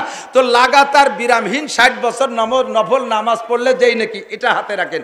আর বিরতিহীনভাবে একটানা 60 বছর নফল রোজা রাখবেন, রমজানের ফরজ রোজা বাদে, এরপরে 5 দিন রোজা রাখা হারাম, এই 35 দিন বাদে বছরের আর 330 দিন একটানা নফল রোজা রাখলে যেই নাকি, একটা মাসালা শুনলে সেই নাকি, বরঞ্চ তার চেয়ে বেশি নাকি। এ কথা তো জীবন ভরে শুনি, একটু ভালো করে বুঝিয়ে শুনি, এদিক তাকান, ভালো করে বুঝিয়ে শোনেন। এমন কি মাসালা আছে যে একটা মাসালা শুনলে এত নেকি দেওয়া হবে? জিন্দেগিতে এমন এমন মাসালা আছে যেই মাসালা না জানা থাকার কারণে আপনার ফরজ ইবাদতগুলো নষ্ট হয়ে যাচ্ছে, আপনার ফরজ ইবাদতগুলো হচ্ছে না। কিয়ামতে আল্লাহ পাক আপনাকে জিজ্ঞাসা করবে না সবে বরাতে নফল নামাজ পড়ছো নাকি, সবে কদরে নফল নামাজ পড়েছো নাকি, সবে মেরাজে নফল নামাজ পড়েছো নাকি, মেরাজের রোজা রাখছো নাকি, সবে বরাতে রোজা রাখছো নাকি, তাহাজ্জুদের নামাজ পড়ছো নাকি, ইশরাকের নামাজ পড়ছো নাকি, আবিনের নামাজ পড়ছো নাকি। এর কোনো নামাজ সম্পর্কে আল্লাহর কসম আপনাকে জিজ্ঞাসা করা হবে না, আবিনের নামাজ জিজ্ঞাসা করা হবে না, কোনো নফল নামাজ জিজ্ঞাসা করা হবে না। কিন্তু আউয়ালু মা ইউহাসাবু বিহিল আবদু ইয়াউমাল কিয়ামাতিস সালাহ, কিয়ামতের ময়দানে সর্বপ্রথম জিজ্ঞাসা হবে ফরজ নামাজ। একটু বলেন কি নামাজ? একটু বলেন কি নামাজ? ফরজ নামাজ সম্পর্কে জিজ্ঞাসিত হবেন। ফামান সালুহাত, যেই ব্যক্তি ফরজ নামাজ সুন্দর করে আল্লাহকে জবাব দিয়ে যেতে পারবেন, সালুহা সাইরে আমালিহি, ওই লোকটা আর কোনো জায়গা ঠেকবে না, সব জায়গা বিনা হিসাবে পার হয়ে চলে যাবে। এখন আমার আপনার জিন্দেগিতে এমন এমন মাসালা আছে যেই মাসালা না জানা থাকার কারণে আমার ফরজ নামাজ হচ্ছে না। কিয়ামতের ময়দানে এর ভিতরে আমি চেহারা দেখে বুঝতেছি হাজার হাজার মানুষ আছেন কিয়ামতের ময়দানে যারা দুনিয়ায় রেগুলার নামাজ পড়ছেন, অথচ হাসরের মাঠে বেনামাজি হিসাবে বিনা হিসাবে জাহান্নামে চলে যাবেন। খেয়াল করতেছেন না? এমন এমন মানুষ আছে সারা জিন্দেগি নামাজ পড়ছেন, অথচ কিয়ামতে যারা কোনোদিন দুনিয়ায় নামাজ পড়ে নাই, এই বেনামাজিরা যেভাবে বেনামাজি হিসেবে জাহান্নামে যাবে, আপনি সারা জীবন নামাজ পড়ে সেইভাবে বেনামাজি হিসেবে জাহান্নামে চলে যাবেন। এবং একাক ওয়াক্ত নামাজের কারণে আপনাকে 230 কোটি, এদিক 230 কোটি 40 লক্ষ বছর জাহান্নামে পোড়া লাগবে। নামাজ পড়ার পরও আপনাকে এই সাজা ভোগ করা লাগবে। আপনার নামাজ হয় নাই, কেন হয় নাই? আপনার বিশাল নামাজের ভিতরে 2 রাকাত নামাজ পড়তে 12,000 মাসালা লাগে। সর্বনিম্ন কত? ইমামে আবু হানিফা রহমতুল্লাহ আলাইহির জামানায় উনি হিসাব করছেন 2 রাকাতে 12,000 মাসালা লাগে। আর ইমামে আবু হানিফা যদি এখন হতেন তাহলে মাসালা আরো বেশি বলতেন, কারণ এখন নতুন নতুন কিছু মাসালা আসছে। যেমন ইমামে আবু হানিফার জামানায় মোবাইল ছিল না, বোঝেন এই কথা? মোবাইল ছিল না। ইমামে আবু হানিফার জামানায় মানুষ চেয়ারে নামাজ পড়ে নাই। এখন আমাদের বাংলাদেশে চেয়ারম্যান, মসজিদি চেয়ারম্যান আছে না নাই? এ মসজিদি চেয়ারওয়ালা না মুসল্লি আছে না নাই? কোন কোন মসজিদে, ভালো ভালো মসজিদ, শহরের মসজিদে সামনের এক কাতারই চেয়ারম্যান। প্রয়োজন হোক আর না হোক একটা স্টাইল বানায় নিচ্ছে চেয়ার রে। ইমামে আবু হানিফার জামানায় না, মুরব্বীরা সাক্ষী দেন, আজ থেকে 30-40 বছর আগে আপনারা যারা মসজিদে, একখান চেয়ার ছিল মসজিদি করে চেয়ার ছিল, মসজিদি চেয়ার ছিল না। তাহলে এখন চেয়ার মসজিদি ঢুকছে, কাজেই চেয়ার সংক্রান্ত মাসালাও বলতে হবে, এটাও নামাজের মাসালা। ইমামে আবু হানিফার জামানায় মোবাইল ছিল না, এখন মোবাইল হইছে, মসজিদে ঢোকার সাথে সাথে মোবাইল বাজিয়ে ওঠে, আর মোবাইলের ভিতরে মুমতাজের গান। একদিকে ইমাম সাহেব কিরাত পড়ে আলহামদুলিল্লাহি রাব্বিল আলামিন, আর একদিকে মুমতাজের গান মোবাইলে বাজিয়ে ওঠে, বুকটা ফাটিয়ে যায়। আর ইমামও কিরাত পড়বে আর মোবাইলেও মুমতাজের গান গাবে, একসাথে কি মসজিদের মধ্যে 2 কাম চলবে? একটা বন্ধ করতে হবে না? এই সংক্রান্ত মাসালা, এমন করে মাসালা নামাজের ভিতরে কমপক্ষে 12,000। এই 12,000-এর ভিতরে সব মাসালা আবার একরকম না। কোন কোন মাসালা আছে যেই মাসালাটা না থাকার কারণে আপনার নামাজ নষ্ট হয়ে যাচ্ছে। আমি উদাহরণস্বরূপ বলি, আপনার নামাজের ভিতরে সব আছে। অজু বানানোর জায়গায় আপনি গোসল করে আসছেন, অজু করলে হতো, সেখানে আপনি গোসল করে আসছেন। এদিক সাধারণ আপনি মোটামুটি একটা পায়জামা পরে একটা গেঞ্জি গায়ে দিয়ে নামাজ পড়লেও হতো, আপনি সুন্নতি পায়জামা পরে জুব্বা একটা গায়ে দিয়েছেন সৌদি আরবের মতো 43 বন্ধের। টুপি মোটামুটি একটা মাথায় দিলেও হতো, তা পরে টুপির উপরে আবার 3 খেতে যে পাগড়ি একটা বাঁধছেন। সব কিছু ওকে, মোটামুটি যায় নামাজে নামাজ পড়লেও হতো, সে জায়গায় 1 ইঞ্চি মকমলের সৌদি আরবের যায় নামাজ বিছাইছেন। তাহলে বাহ্যিক সবগুলো বড় দামি। এবার কায়দা মতো দাঁড়াইয়া প্রথম রেখাতে আলহামদুসুরা পড়ে সুরা বাকারা ভরে ফেলাইছেন 2.5 পারা। দ্বিতীয় রেখাতে আলহামদুসুরা পড়ে সুরা আল ইমরান পড়ে ফেলাইছেন তা প্রায় 2.5 পারা। তাহলে সব কিছু কত বড় বড়।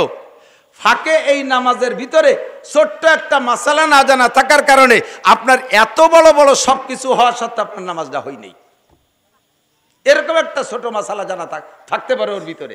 আমি একটু বলবো, গাড়ি ক্যান্সেল মোটরসাইকেল 3.5 লাখ টাকা দিয়া, দামি মোটা একেবারে ট্রাকের চাকার মতো চাকা আছে, এত বড় তার ট্যাঙ্কি আছে, তার সব কিছু আছে, ডবল সাইলেন্সার, সব কিছু তার সুন্দর।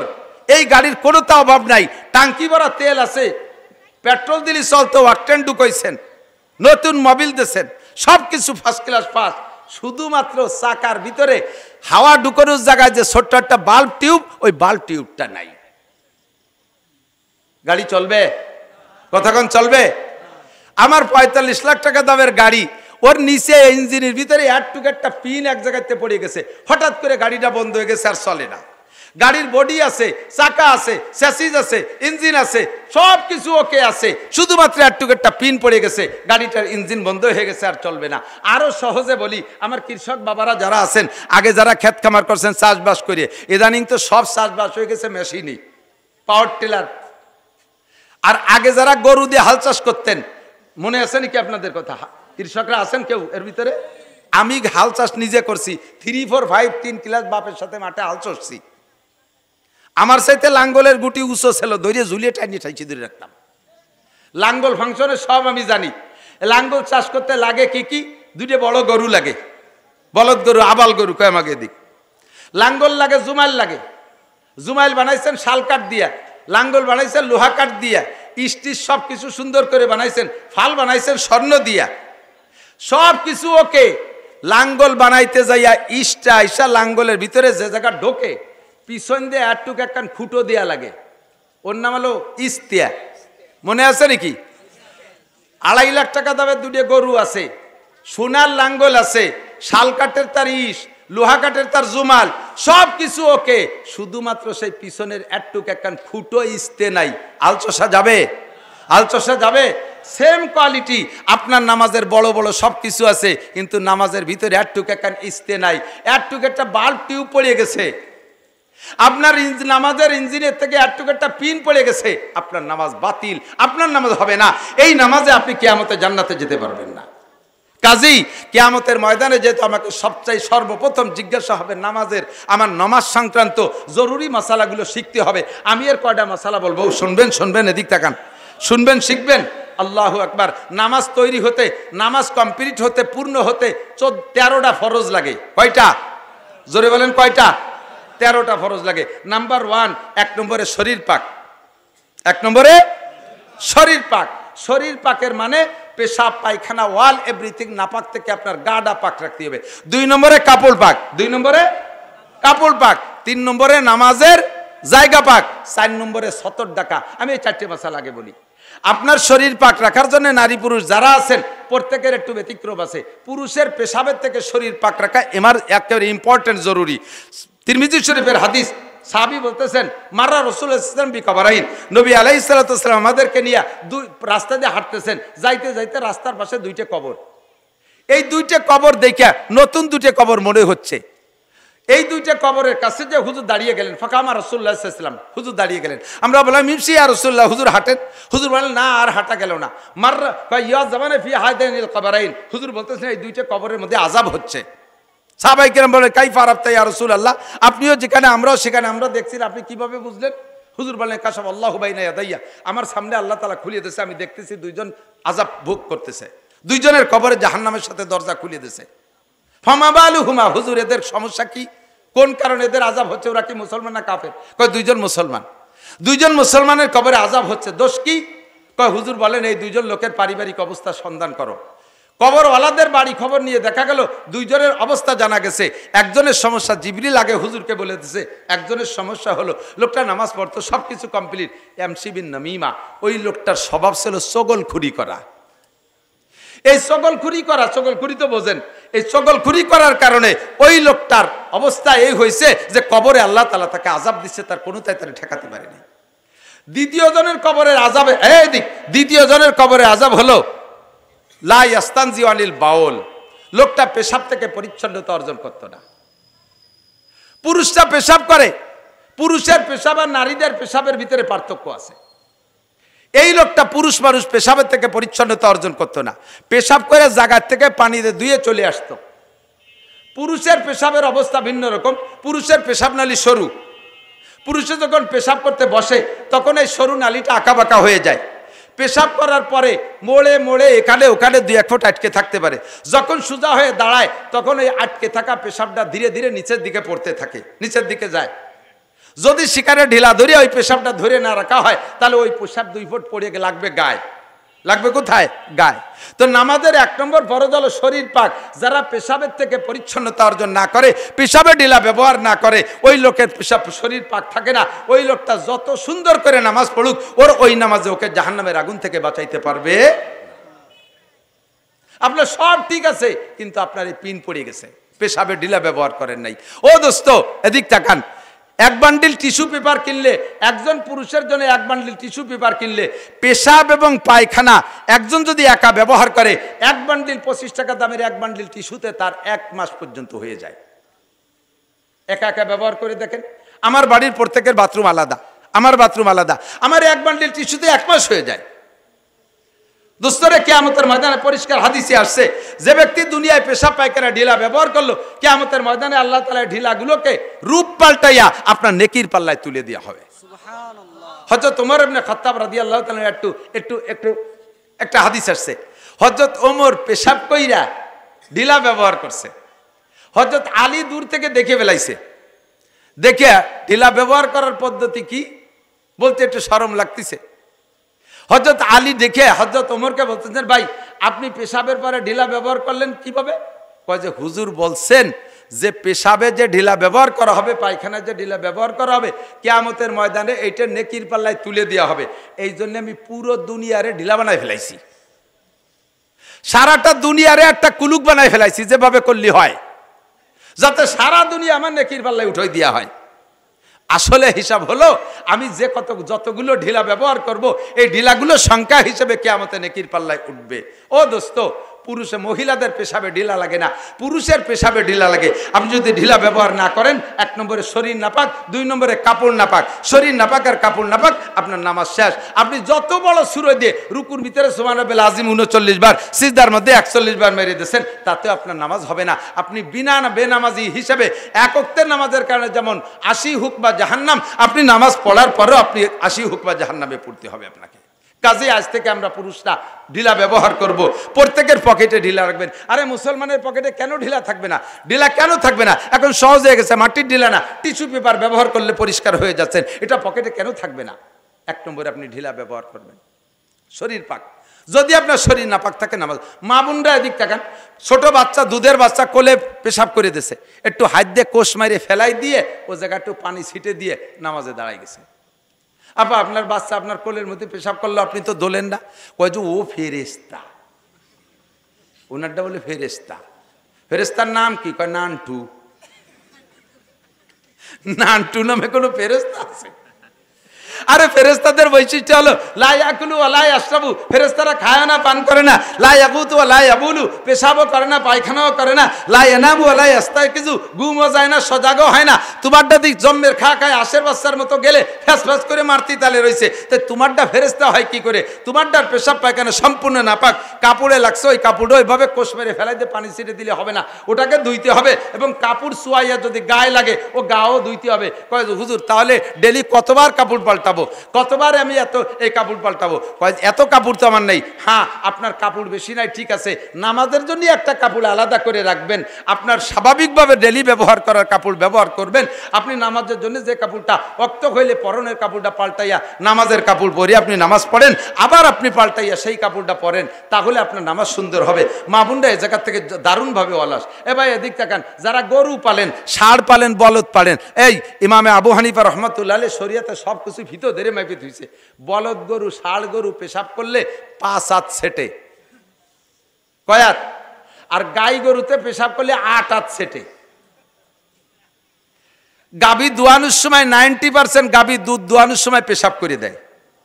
যিনি গাভী দোয়াচ্ছেন উনি মহিলা হইলে বা পুরুষ হইলে একটু হাতুনটা বা এই কলসটা বালতিটা ধরিয়ে মুড়াইয়ে পাশা ফিরে দিয়ে আর একদিক ফিরে বসে। উনার ভিটির উপর দিয়ে ছিটে যায় দুধের মধ্যে পড়তেছে, সেই দুধ নিজেও খাচ্ছে আর বেটাকে খাওয়াই দিচ্ছে। বাটিপাড়ার বাজারের থেকে একবার 10 কেজি দুধ দিছি। 10 কেজি দুধ নিয়ে সেই দুধ খাইতে পারি নাই। প্রথম যেটুক জাল দিছে সেইটুকির ভিতরে পুরো গরুর ছানার গন্ধ। সেই থেকে তওবা করছি, আর বাজারে দুধ খাই না। এখনো দুধে গাই পালি, এই দিন বইরে গায়ের গ্যাস কেটে বেড়াই, যে বাজারে দুধ খাওয়ার কায়দা নাই। ওই পেশাব পড়ছে, সেই অবস্থা আমার আপনার খাওয়াই দিছে, হারাম খাওয়াইছেন, আপনি কিয়ামতে দায়ী হয়ে যাবেন। এবার আপনার আর একদিক ফিরে বসছেন, আপনার গায়ে গাভীর পেশাব সিটে লাগছে, আপনি নামাজি মুসলমান, সময় মতো ওযু বানায় নামাজ পড়ছেন, আপনি কাপড়টা চেঞ্জ করেন নাই। লা ইস্তানজি আনিল বাউল, হুজুর বলেন ওই লোকটা উট চড়াইতো, দুম্বা চড়াইতো, গরু চড়াইতো, ঘোড়া চড়াইতো, গাধা চড়াইতো, সেখানে পেশাব থেকে পরিচ্ছন্ন থাকতো না, বিদায় তার নামাজ হয় নাই। আর আযাবুল কবর, নামাজ কবর আযাব মাফ হওয়ার জন্য 5টা কি বলা হয়, নামাজে 5টা পুরস্কার, তার ভিতরে 2 নম্বর পুরস্কার হলো নামাজি ব্যক্তিকে আল্লাহ তাআলা নামাজের ওসিলায় কবর আযাব মাফ করে দেয়। এখন যদি নামাজি না হয় তাহলে আপনার কবর আযাব মাফ হবে কি করে? কাজে আপনাকে পেশাব থেকে পরিচ্ছন্ন থাকতে হবে। নারীদের পেশাবে ঢিলা লাগবে না, পুরুষের পেশাবে ঢিলা লাগবে। তবে নারী পুরুষ সকলের পায়খানায় ঢিলা ব্যবহার করা জরুরি। বিশেষ করে পুরুষের চাইতে মহিলাদের পায়খানায় ঢিলা বেশি ব্যবহার করা জরুরি। কিন্তু আন্তর্জাতিক খ্যাতি সম্পন্ন অলস বিটিরা পায়খানায় মোটে ঢিলা ব্যবহার করবে না। মহিলাদের পায়খানায় ঢিলার প্রতি গুরুত্ব বেশি কেন? তাদের হাতের মই মশলা আমরা খাই। যদি তারা পায়খানায় ঢিলা ব্যবহার না করে তাহলে হাতের করের ভিতরে একটু করে থেকে যাবে, বছরে যা আপনার খাওয়াই দেবে তা গুছালি পিরায় 1 ওয়াক্তের পায়খানার সমান হয়ে যাবে। ভিতরে হিট করে না।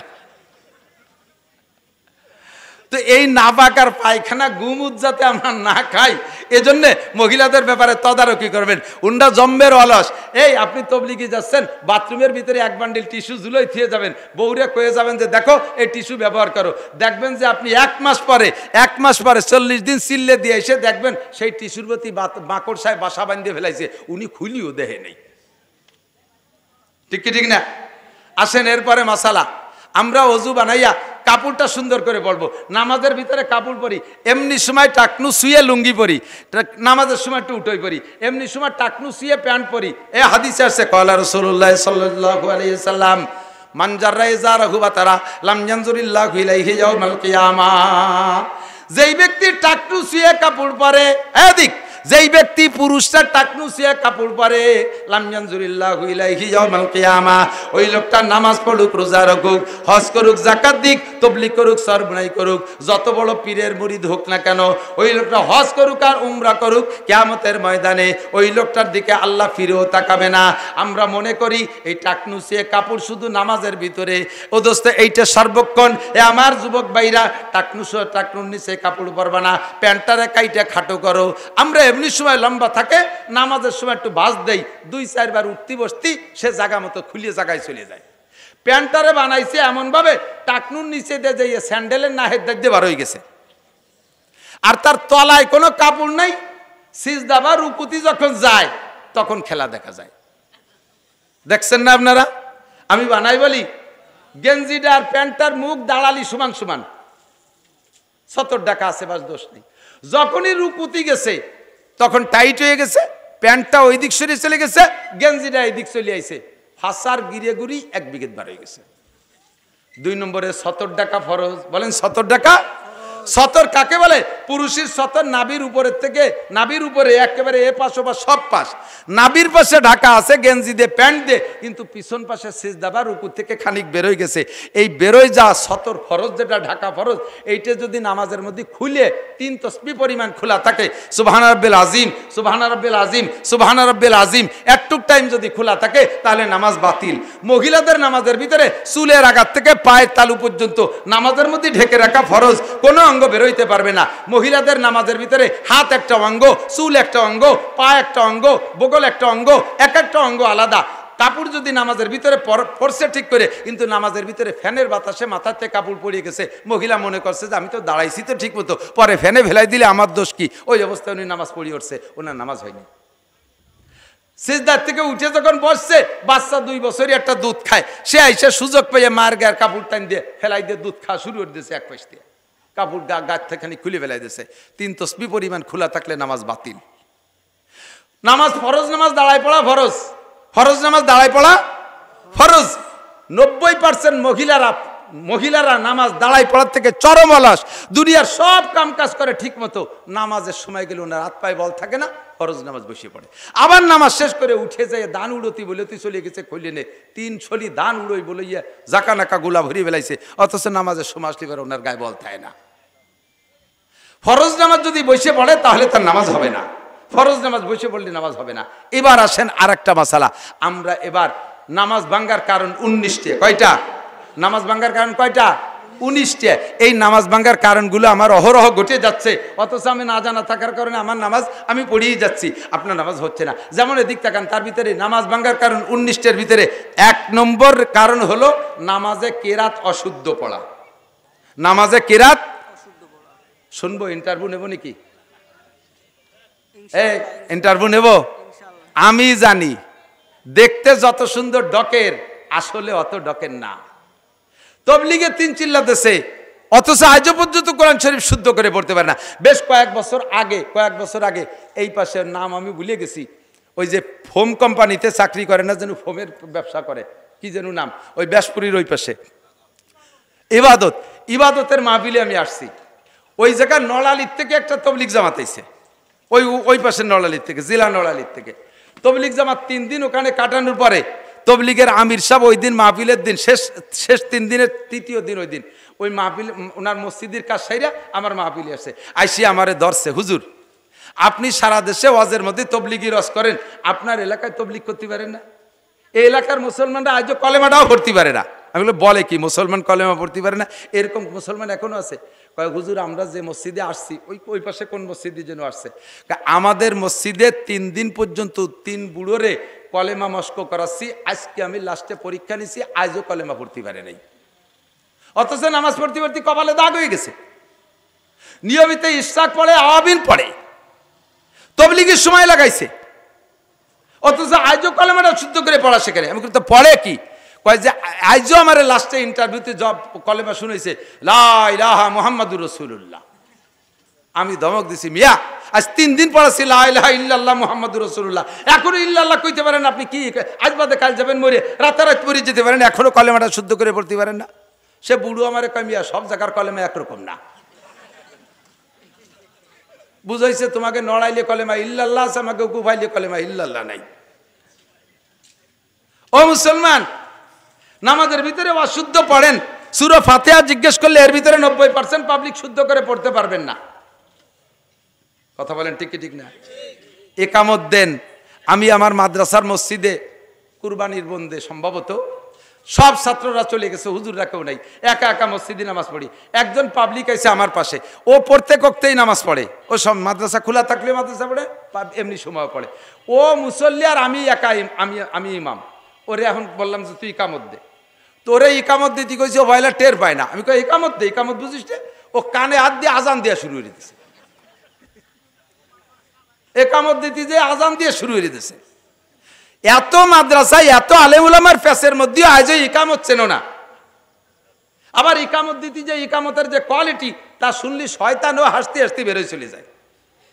আজান দেয় 12-14টা মসজিদের আজান মাইকি শোনা যায়, 14 মসজিদের আজান 14 রকম। আরে আজান কি 14 রকম না একরকম? এক এক মসজিদে এক এক রকম আজান। কেন? আজানের মস্ক নাই। আল্লাহু আকবার, আল্লাহু আকবার, আল্লাহু আকবার, আল্লাহু আকবার, আশহাদু আল্লা ইলাহা ইল্লাল্লাহ, আশহাদু আন্না লা ইলাহা ইল্লাল্লাহ। আজান দিচ্ছে, একামত দেয়, কত কাদামিস সালাহ, কত কাদামিস সালাহ, আইউলাতের সালাহ, আইউলাতের সালাহ। মৌলানা মুজিবুর রহমান যুক্তিবাদী কইছিল এক মস্কারির গল্প।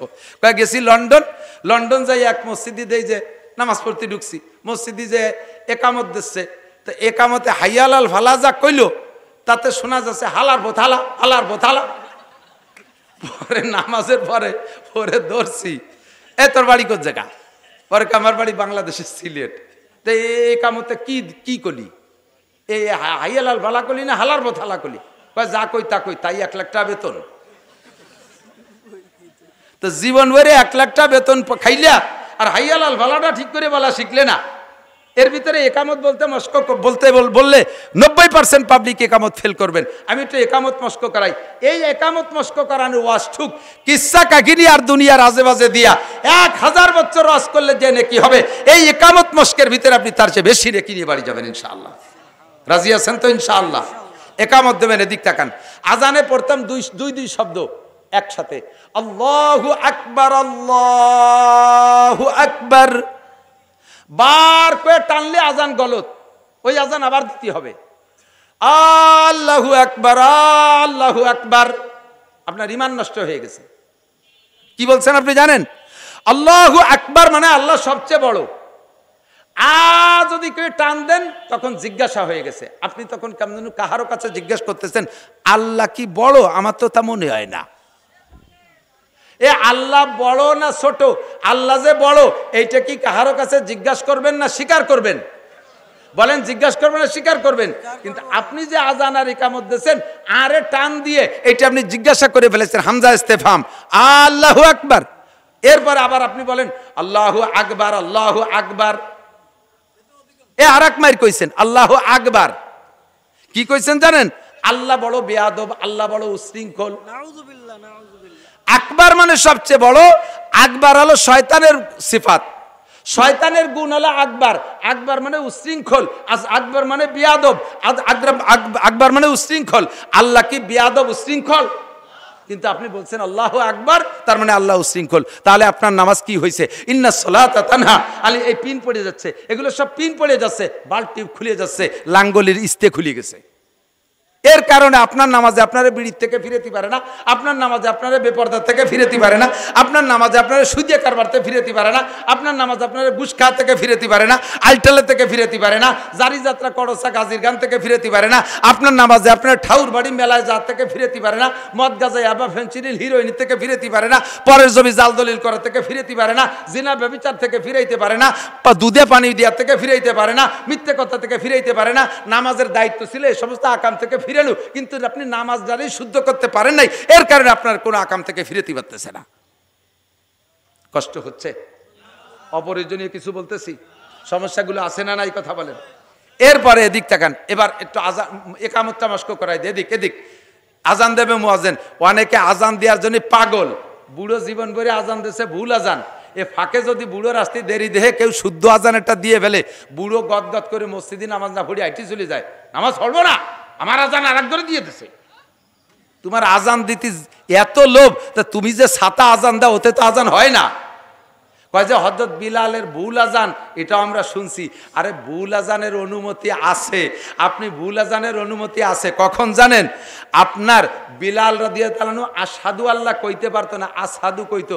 তার কারণ হলো উমাইয়ার বাড়ির গোলাম ছিল। হযরত বিলাল মুসলমান হওয়ার কারণে, কলেমা পড়ার কারণে উমাইয়া লোহা পুড়াইয়া হযরত বিলালের জিহ্বায় সেকা দিয়েছিল। সেই সময় জিহ্বাটা পুড়ে খাটো হয়ে গেছে, তাই সে আশহাদু শিন কইতে পারতো না, আশহাদু কইতো। আপনার জিহ্বে পুড়াইছে কোন উমাইয়া? এরপরে বিলাল 23 বছর নবী পাকের পিছনে পিছনে ঘুরে মস্ক করছে, তারপরও পারে নাই। আপনি কয়দিন মস্ক করছেন?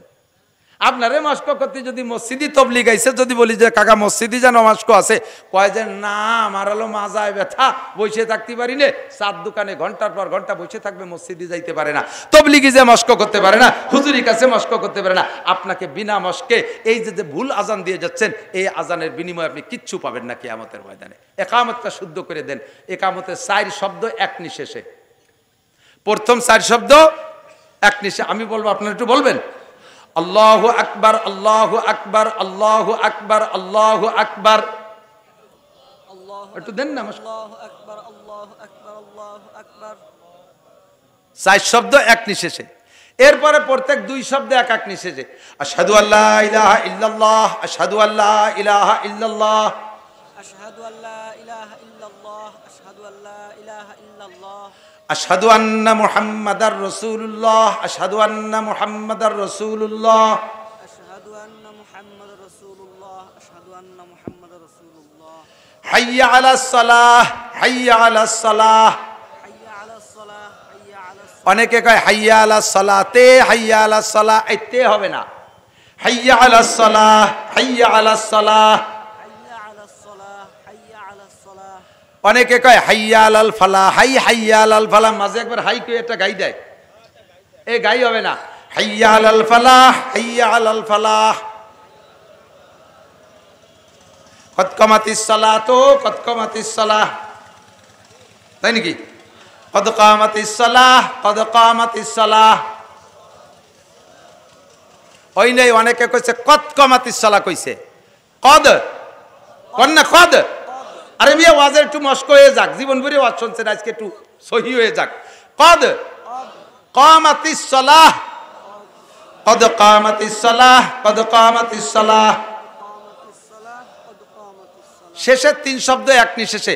আল্লাহু আকবার, আল্লাহু আকবার, লা ইলাহা ইল্লাল্লাহ। সারা জীবন ওয়াজ শুনে আর ওয়াজ করে যাই নাকি, আজকে একামতের মস্কে যদি তার চাইতে 1000 নাকি বেশি না পান, কিয়ামতে আমার কাছ থেকে বুঝে নেবেন। নবী পাক বলেন মাজলিসু ফিকিন খায়রুম মিন ইবাদাতি 60 সানা। 60 বছর নফল নামাজ আর নফল রোজা রাখার চাইতে ও দোস্ত একটা মাসালা, এই মাসালা শিখার দাম আল্লাহর কাছে বেশি। এবার আমরা আমাদের কিরাত যেহেতু অশুদ্ধ, এদিক তাকান, ভালো করে মনে রাখেন, যাদের কিরাত অশুদ্ধ তাদের নামাজ হয় নাই, হয় নাই, হয় নাই। এই অশুদ্ধ কিরাত দিয়ে বাকি জীবন নামাজ পড়বেন, হবে না, হবে না, হবে না, ওরসে না পড়লেই হয়। পাকা সিদ্ধান্ত নিয়ে ফেলাইছে একজন, নামাজই পড়বো না, কিচ্ছু আসে যায় না, তাই বলে আমি ছাড় দিতে পারবো না। আজ আবারেন ভরিয়েন, আমার পাশা সামলা থাকবে না। আমি আমার জায়গায় টাইট, অশুদ্ধ কিরাতে যারা পড়ছেন কিছু হয় নাই, সামনেও হবে না। একটা অপশন খোলা আছে, বিগত ভুল নামাজগুলো শুদ্ধ হয়ে যাবে। একটা অপশন খোলা আছে, সেটা হলো আজকে রাত্রে প্রতিজ্ঞা করতে হবে আগামীকাল সকালবেলা নাদিয়া কায়দা কিনে এই মাদ্রাসায় হুজুরির কাছে পড়বো, অথবা আমাদের মসজিদের ইমাম সাহেবের কাছে ভর্তি হয়ে যাব, হুজুরির কাছে আলিফবা থেকে পড়া শিখবো। এই কোরআন শরীফ আমি শুদ্ধ করে না পড়া শিখে দুনিয়া থেকে মরবো না, এই প্রতিজ্ঞা করে ভর্তি হবেন। এখনই নিয়তটা করে ফেলেন যে আমি কোরআন শরীফ শুদ্ধ করে পড়া শিখবো। আরে সারা জিন্দেগি নামাজ পড়লাম, তা যদি নাই হলো তাহলে এ নামাজ দিয়ে কি হলো? আর কিয়ামতে আমাকে যদি নামাজ পড়ার পরেও সাজা কাটতে হয়, তাহলে আমি এরকম নামাজে আর কি হলো? আমি নামাজ শুদ্ধ করে পড়া শেখার জন্য কোরআন শরীফ শুদ্ধ করে পড়া শিখবো। এই প্রতিজ্ঞাটা এখন করেন। ফজরের আগে যদি আপনি মারা যান, ফজরের আগে যদি আপনি মারা যান, বিগত জীবনের সমস্ত ভুল নামাজকে আল্লাহ তাআলা শুদ্ধ করে আমলনামা ভরিয়ে দেবে। সুবহানাল্লাহ।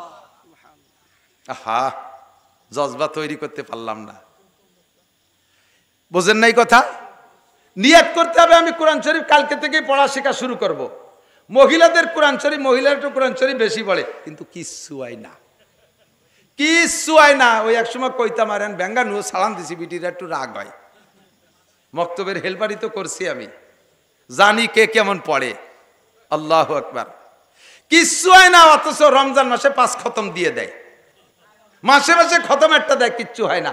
শুদ্ধ করে না পড়ে, অশুদ্ধ যদি 1000 খতম পড়েন, তার চাইতে একটা হরফ শুদ্ধ করার জন্য মেহনত করলে আল্লাহ বেশি নেকি দান করবে। এজন্য মেয়েদের মহিলা মাদ্রাসায় যাওয়া ফরজ হয়ে গেছে, মেয়েদের মহিলা মাদ্রাসায় যাওয়া ফরজ। আপনারা আমরা ভুল করছি, আমরা বড় হয়ে গেছি, সময় নাই আমাদের। আমি তবলিগে গেছি, 13 সালে তবলিগে গেছি, 20 জনের একটা জামাত নিয়ে গেছি, স্টুডেন্ট নিছি, স্কুল কলেজের ছাত্র নিছি 12 জন, আর পাবলিক বুড়ো নিছি 4 জন, এই 16 জন, আর আমরা হুজুর ছিলাম 4 জন। তার ভিতরে খায়রাটের ওই মৌলানা আবুল খায়ের সাহেব ছিল, আবু সাইদ ভাই ছোট ভাই আবুল খায়ের ভাই ছিল। আমরা 4 জনে মেহনত করিয়া 12 জন যুবকরে আলিফবা থেকে পড়াইয়া এক চিল্লের ভিতরে মাত্র 38 দিনে কোরআন শরীফ শিখাইয়া এরপরে 8 পারা সবক পড়াইয়া বাড়ি আনছি। আর বুড়োকে বেরেন তো শক্ত হয়ে গেছে, ওর মধ্যে মানে দই মানে চৈতি ডেলার মতো শক্ত হয়ে গেছে। তারপরও মোটামুটি জের জবর পেশ, অক্ষর চিনাইয়ে জের জবর পেশ, জজম তাসদিদ পর্যন্ত শিখেই ফেলাইছিলাম। আর একটা চিল্লে সময় দিতে পারলে আল্লাহ রহমতে তাদেরকে কোরআন শরীফ পড়া শিখে বাড়ি আনতে পারতাম। তবলিগি যারা যাবেন, ফাজাইলে আমাল থাক, তবলিগি নিসাব পড়াপড়ি বাদ দেন, হুজুর থাকলে তার কাছ থেকে কোরআন শরীফ পড়া শেখেন। আরে ভাই, আরে না হোক তবলিগি আপনি না যান, বাড়ির কাছে ইমাম সাহেবের কাছে কোরআন শরীফ পড়া শেখেন। ভালো ভালো মুফাসসির কোরআন শরীফের তফসির করে মুফাসসির কোরআন, অথচ কোরআন শরীফ শুদ্ধ করে পড়তে পারে না। ওই মুফাসসিরের পিছনে নামাজ পড়া জায়েজ নাই, ওর পিছনে নামাজ হয় না। ইমামের যদি কিরাত গলত হয়, ওর কিরাতের কারণে নামাজ গলত, পুরো মসজিদের সকলের নামাজ বাতিল হয়ে যাবে। আর ইমাম সাহেবের কিরাত শুদ্ধ আছে। এখন থেকে আমার দিকে তাকান, আর একটু বাকি জিন্দেগিতে সহজ পথ শিখিয়ে দেই। আমরা হানাফি মাযহাবের লোক, আমাদের মাযহাবের মাসালা হলো ইমামের পিছনে নামাজ পড়লে মুসল্লিদের কিরাত পড়া লাগে না, আলহামদুলিল্লাহ পড়া লাগে না।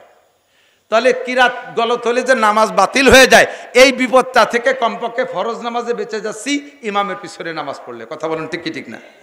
এই ইমামের পিছনে নামাজ পড়লে আমার কিরাত পড়া লাগতেছে না, ইমামের শুদ্ধ কিরাতে আমি শুদ্ধ নামাজ পেয়ে যাচ্ছি। পাশাপাশি আরেকটা ইনকাম হলো, 1 ওয়াক্ত নামাজ যদি জামাতের সাথে ইমামের পিছনে পড়েন, আপনার আমল নামায় আল্লাহ তাআলা 527 ওয়াক্ত নামাজের নেকি লিখে দেবে। 527 ওয়াক্ত। বিগত জীবনে যে ভুল হয়ে গেছে নামাজগুলো, আল্লাহ তাআলা ইচ্ছে করলে এই বোনাস দিয়ে ওই ভুলের গর্ত গ্যাপগুলো বন্ধ করে দিতে পারে। এই জন্যই নামাজ পড়বো আমি জামাতের সাথে, ঠিক আছে তো? ইনশাআল্লাহ জামাতে নামাজ পড়বো। এবার জামাতে নামাজ পড়ার মধ্যে আর একটা মাসালা বলি, দিক তাকান। জামাতে যখন নামাজ পড়েন, ইমামের পিছনে প্রথম তকবীর দেয়া, কানে হাত দিয়ে যে তকবীর দেয়, নাম তকবীরে উলা, কি বলে? এইটার নাম তকবীরে তাহরিমা। এটা ইমাম সাহেব যখন আল্লাহু আকবার বলে সানা বান্ধে, আমরা অনেকে আছি মুখ বন্ধ করে রেখে খালি কানে হাত দিয়ে সানা বান্ধি। প্রথম তাকবীর সব মুসল্লিদের উপরে ফরজ, প্রত্যেক মুসল্লির উপরে। যেই যখন নামাজে জয়েন করবেন, প্রথম তাকবীর আল্লাহু আকবার বলা, কানে হাত দেয়া সুন্নত, কানে হাত না দিলেও নামাজ হয়ে যাবে। সুন্নত তরক করলে নামাজ ছোটে না, কিন্তু মুখে আল্লাহু আকবার বলতে হবে। আপনি এদিক তাকান। এবার ইমাম সাহেবরে যাইয়ে পাইছেন আপনি রুকুতি, কোন হালাতে? রুকুতি পাইছেন। এখন যদি আপনি ইমাম সাহেবরে রুকু অবস্থায় ধরে বসতে পারেন, রুকুতি যা পেয়ে যান, তাহলে ওই রিকাতটা পাইছেন। ওই 1 রিকাতের দাম 527 রিকাত। একটু কোন সুবহানাল্লাহ। যদি ইমাম সাহেব রুকুতে উঠে যাওয়ার পরে আপনি দাঁড়াইছেন, ওই রেখাতটা পান নাই। সিজদা পাইছেন, রুকু পান নাই, নামাজ ওই রেখাত আপনি পান নাই। ভালো করে মনে রাখবেন, এই জায়গায় অনেকে ভুল করে। রুকুতে ইমাম সাহেব সিজদা গেছে, ইমাম সাহেবের সাথে সিজদা গেছে, রুকু পাই নাই, মনে করছে রেখাত পেয়ে গেছি। আপনি কিন্তু ওই রেখাত পান না, ওই রেখাত সালাম ফিরের উপরে আবার পড়িয়ে দিতে হবে। এবার রুকু পাওয়ার জন্য শর্ত কতটুকু এটুকু শোনেন। আপনি আল্লাহু আকবার বলে রুকুতি যে ইমাম সাহেব সামি আল্লাহর সিন বলার আগে কমপক্ষে একবার আপনি বলতে সুযোগ পাবেন সুবহানা রাব্বিল আযীম। একবার যদি ইমাম সাহেবের সামি আল্লাহ বলার আগে রুকুতি পেয়ে যান, তাহলে রুকু পাইছেন মানে ওই রিকাতটা পেয়ে গেছেন। এখন ইমাম সাহেব রুকুতি আছে, খুব ক্রিটিক্যাল মাসালা। ইমাম সাহেব রুকুতি আছে, আপনার যাইয়ে তো কাজ বাকি রয়েছে মেলা কিছু। 1 নম্বরে ইন্নী ওয়াজহাতু, 2 নম্বরে নাওয়াইতুয়ান, 3 নম্বরে আল্লাহু আকবার বলে সানা। এই সানা চুল্লা বানতে বানতে ইমাম সাহেব রুকুতে উঠে যাবে। আপনি কি করবেন? এই সময় আপনার ইন্নী ওয়াজহাতুর দরকার নাই, এই সময় আপনার নাওয়াইতুয়ানের দরকার নাই, এই সময় আপনার সানা সুবহানাকার দরকার নাই। দরকার আছে কি? 2টা তাকবীর দেবেন, আল্লাহু আকবার কয়ে সানায় হাত দিয়ে আল্লাহু আকবার করে রুকুতে চলে যাবেন। ইমাম সাহেবের রুকুতি পাইছেন তো রাকাতটা পাইছেন, রাকাতটার দাম 527 টাকা। মাগরিবের 3 রেকাত, এদিক তাকান, মাগরিবের 3 রেকাতে পাইছেন 1 রেকাত, পাইছেন 1 রেকাত, 2 রেকাত পান নাই। কয় রেকাত? 2 রেকাত পান নাই। এই 1 রেকাত ইমাম সাহেবের পিছনে পাইছেন, ইমাম সাহেব সালাম ফিরানোর পরে আপনারা 2 রেকাত পড়তে হবে না? এই 2 রেকাত ইমাম সাহেব সালাম ফিরানোর পরে আবার আর এই জায়গায় আরেকটা মাসালা, ইমাম সাহেব একদিক সালাম ফিরে দেওয়ার সাথে সাথে আপনি উঠে যাবেন না। মিয়া দিক তাকান, ইমাম সাহেব একদিক সালাম ফিরানোর পরে সাথে সাথে আপনি উঠে যাবেন না।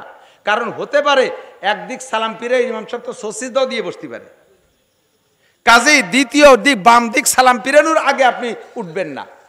ইমাম সাহেব একদিক সালাম 2 দিক সালাম ফিরানোর পরে আপনি উঠে যে 2 রেকাত নামাজ পড়বেন। মাগরিবের 3 রেকাতে 1 রেকাত পাইছেন, 2 রেকাত পান নাই। এই 2 রেকাত আপনি কিভাবে পড়বেন? আমার মনে আছে এই ব্যাসপুর মসজিদি, এই ব্যাসপুর মসজিদি সে সময় মোটরসাইকেলে চলি, যাবো বলমারি, ওই জায়গায় এসে মাগরিবের নামাজ পড়ছি। ব্যাসপুর ওই যে বটতলার যে মসজিদ, ওই মসজিদে নামাজ পড়তে আমিও 1 রেকাত পাইছি, আমার সাথে আরেকজন 1 রেকাত পাইছে। 2 রেকাত আমরা পাই নাই। আমার পাশের জন ওনার কায়দায় পড়ছে আর আমি আমার কায়দায় পড়ছি, কিতাবের কায়দায়। সালাম ফিরেই ওই লোক বসে রয়েছে আমারে অ্যাটাক করবে বলে। সালাম ফিরে আমারে বলতেছে, হুজুর আপনার তো হুজুর হুজুর মনে হয়। আমার সে সময় উনি চেনে না। আপনার তো মৌলবী হুজুর হুজুর মনে হয়, এই নামাজ কিরম পড়লেন? আমি তো যেরম পড়ার দরকার সেইরমই তো পড়ছি। না, আমি শিওর আপনি ভুল পড়ছেন। উনি পড়ছে কিভাবে? সালাম ফিরানোর পরে উঠে একবারে 2 রেকাত পড়ে শেষ বৈঠক দিয়েছে। নিয়ম হলো 1 রেকাত যদি শেষ রেকাত পান তাহলে 2 রেকাত ছুটে গেছে। সালাম ফিরানোর পরে আপনি উঠিয়া প্রত্যেক রাকাতে রাকাতে বসতে হবে, প্রত্যেক রাকাতে বসতে হবে, আরো 2টা বৈঠক করতে হবে।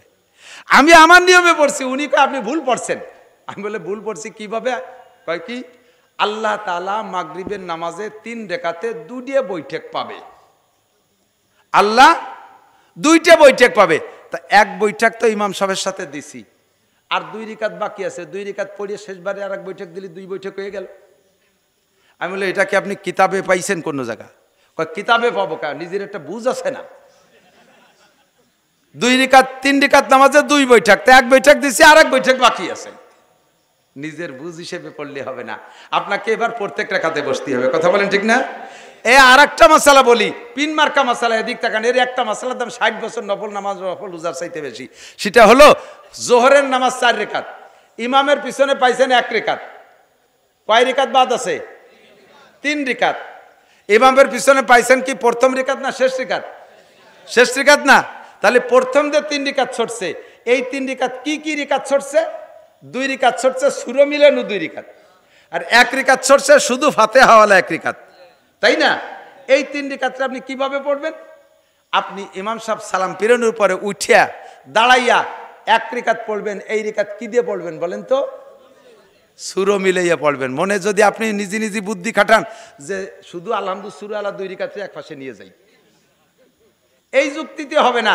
সালাম ফিরানোর পরে দাঁড়ায় উঠাইয়া প্রথম রেকাত 1 রেকাত পড়বেন, সুরো মিলাইয়া পড়িয়ে বসতে হবে। আত্মাহেতু পড়িয়ে উঠিয়ে আবার 3য় রেকাত, এই রেকাত পড়বেন আবার সুরো মিলাইয়া পড়িয়ে উঠিয়ে শেষ রেকাত পড়বেন শুধু ফাতিহা দিয়া। এই শেষ 2 রেকাত পড়ে শেষবারে বৈঠক। কথা কি বোঝা গেছে? একটা মাসালার দাম 60 বছর নফল নামাজের রোজার চাইতে বেশি। কথা বলুন ঠিক না? মাঝে মাঝে এমন অ্যাক্সিডেন্ট হয় কিনা আপনাকে জানি না, আমার হয়, কারণ আমার ইমান অতটা ভালো না। নামাজে বসলে দুনিয়া মাদ্রাসা নিয়ে চিনতে করি তো, বোর্ডিংয়ে চাইল নাই, হুজুরকে বেতন নাই, ওদেরকে সিমেন্ট নাই, নানান তা মাদ্রাসার মধ্যে মাদ্রাসা ঢুয়ে যায় নামাজের মধ্যে। কাজেই প্রথম বইটাকে আত্মায়তু ভর্তি ভর্তি 3-4 রিকাতালা নামাজে আত্মায়তু ভর্তি ভর্তি ইন্না কান্তাল গফুরুর রহিমি চলে যাই। ওই জায়গা যাইয়ে মনে উঠলি তো ভারতের ব্যবসার মধ্যে পড়ে গেছি। এখন যেই নামাজ 3 রিকাত বা 4 রিকাতওয়ালা নামাজ, মা বোনরা লক্ষ্য করবেন, মাঝে খানিক পুরুষকে মশলা গেছে, এবার এ মশলা সবারই পেশ পড়ে। 3 রিকাত বা 4 রিকাতওয়ালা নামাজের প্রথম বইটাকে যদি আব্দুহু ওয়া রাসূলুর পরে আত্তাহিয়াতুর পরে দুরূদ শরীফ থেকে সর্বনিম্ন আল্লাহুম্মা সাল্লি আলা মুহাম্মদ এতটুকু যদি আপনি বেশি পড়ে ফেলেন, তাহলে সিজদা ওয়াজিব হয়ে গেছে। সিজদা ওয়াজিব হয়ে গেছে। আপনি শেষ বইটাকে সিজদা করতে হবে।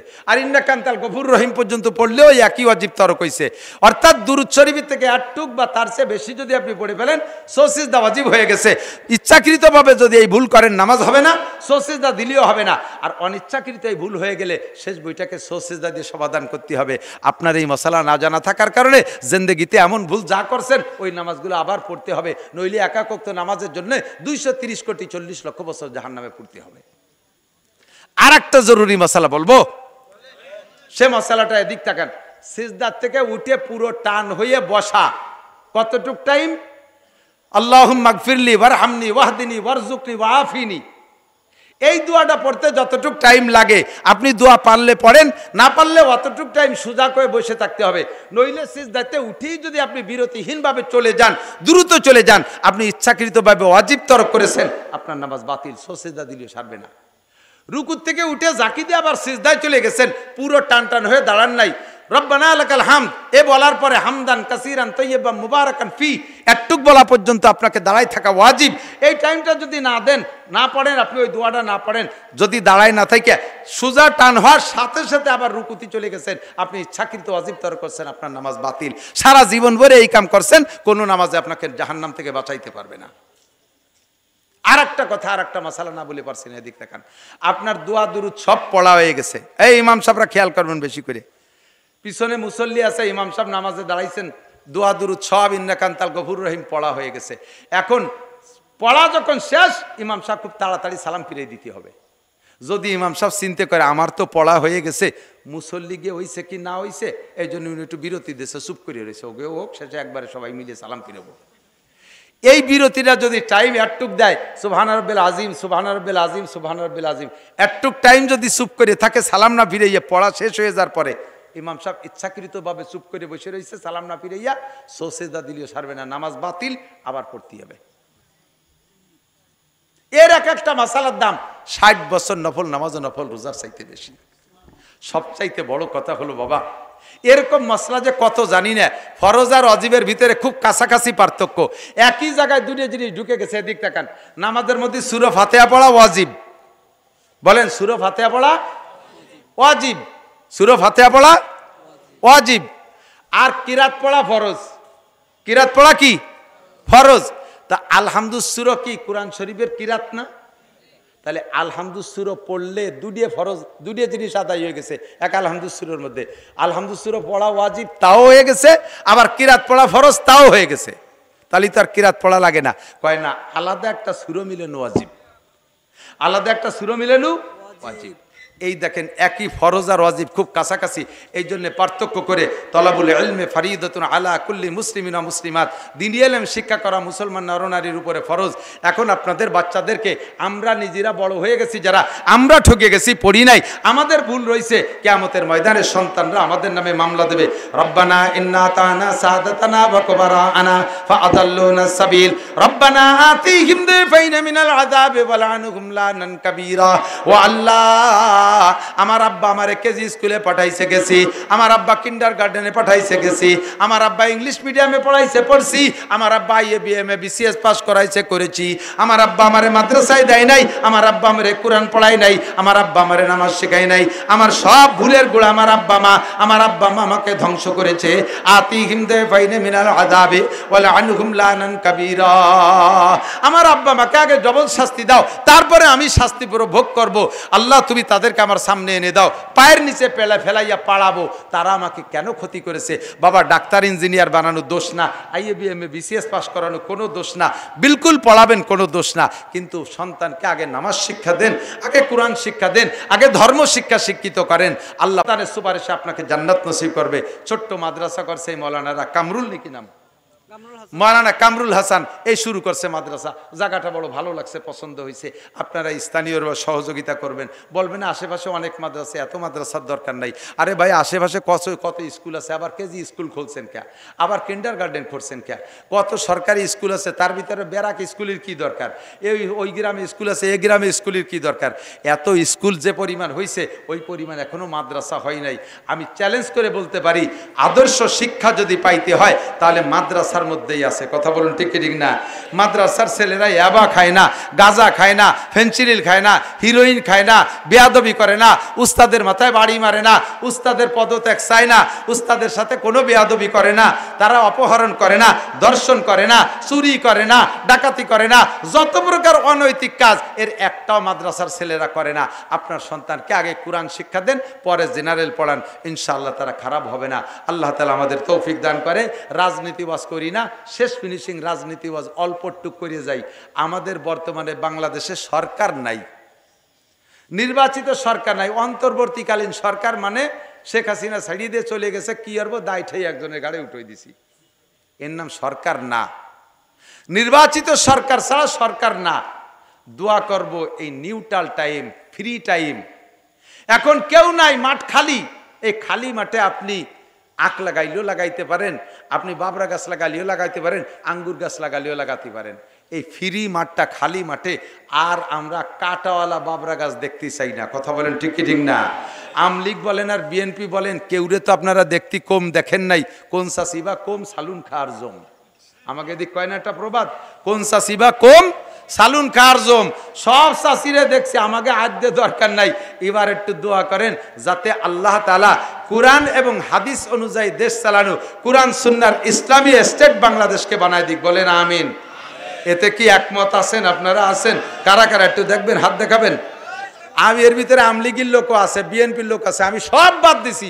আমার বাড়ি গোপালগঞ্জ, গায়ে নৌকোর গন্ধ সারা বাংলাদেশ থেকে সবাই কয়, কিন্তু নৌকো ভৌকো আর দানের শেষ মানে শেষ কোনো তার আর দাঁত দাঁড়ি না।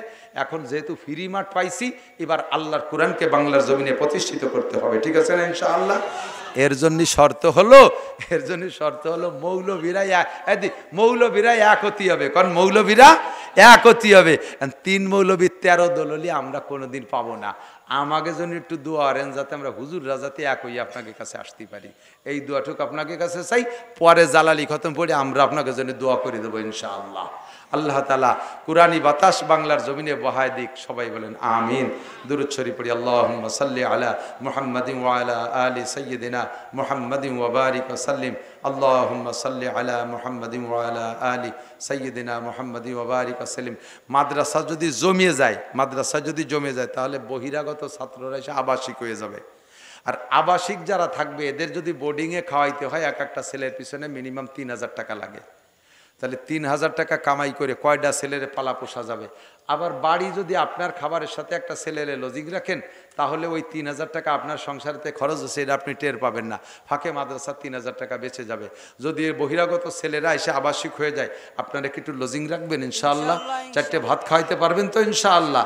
দেখবেন আপনার ভাতে কম পড়বে না। ওই ছেলেটা রাত্রে তাহাজ্জুদ পড়ে দোয়া করবে, আপনি নাক ডেকে যে সময় ঘুমোচ্ছেন, আপনারা বউ বাচ্চা সবাই খেয়ে দিয়ে ঘুমাচ্ছেন, ওই সময় আপনার পরিবারের জন্য দোয়া করবে। ইনকামে বরকত হবে ইনশাআল্লাহ। আপদ বিপদ থেকে আল্লাহ রক্ষা করবে। আল্লাহ তাআলা কবুল করুক।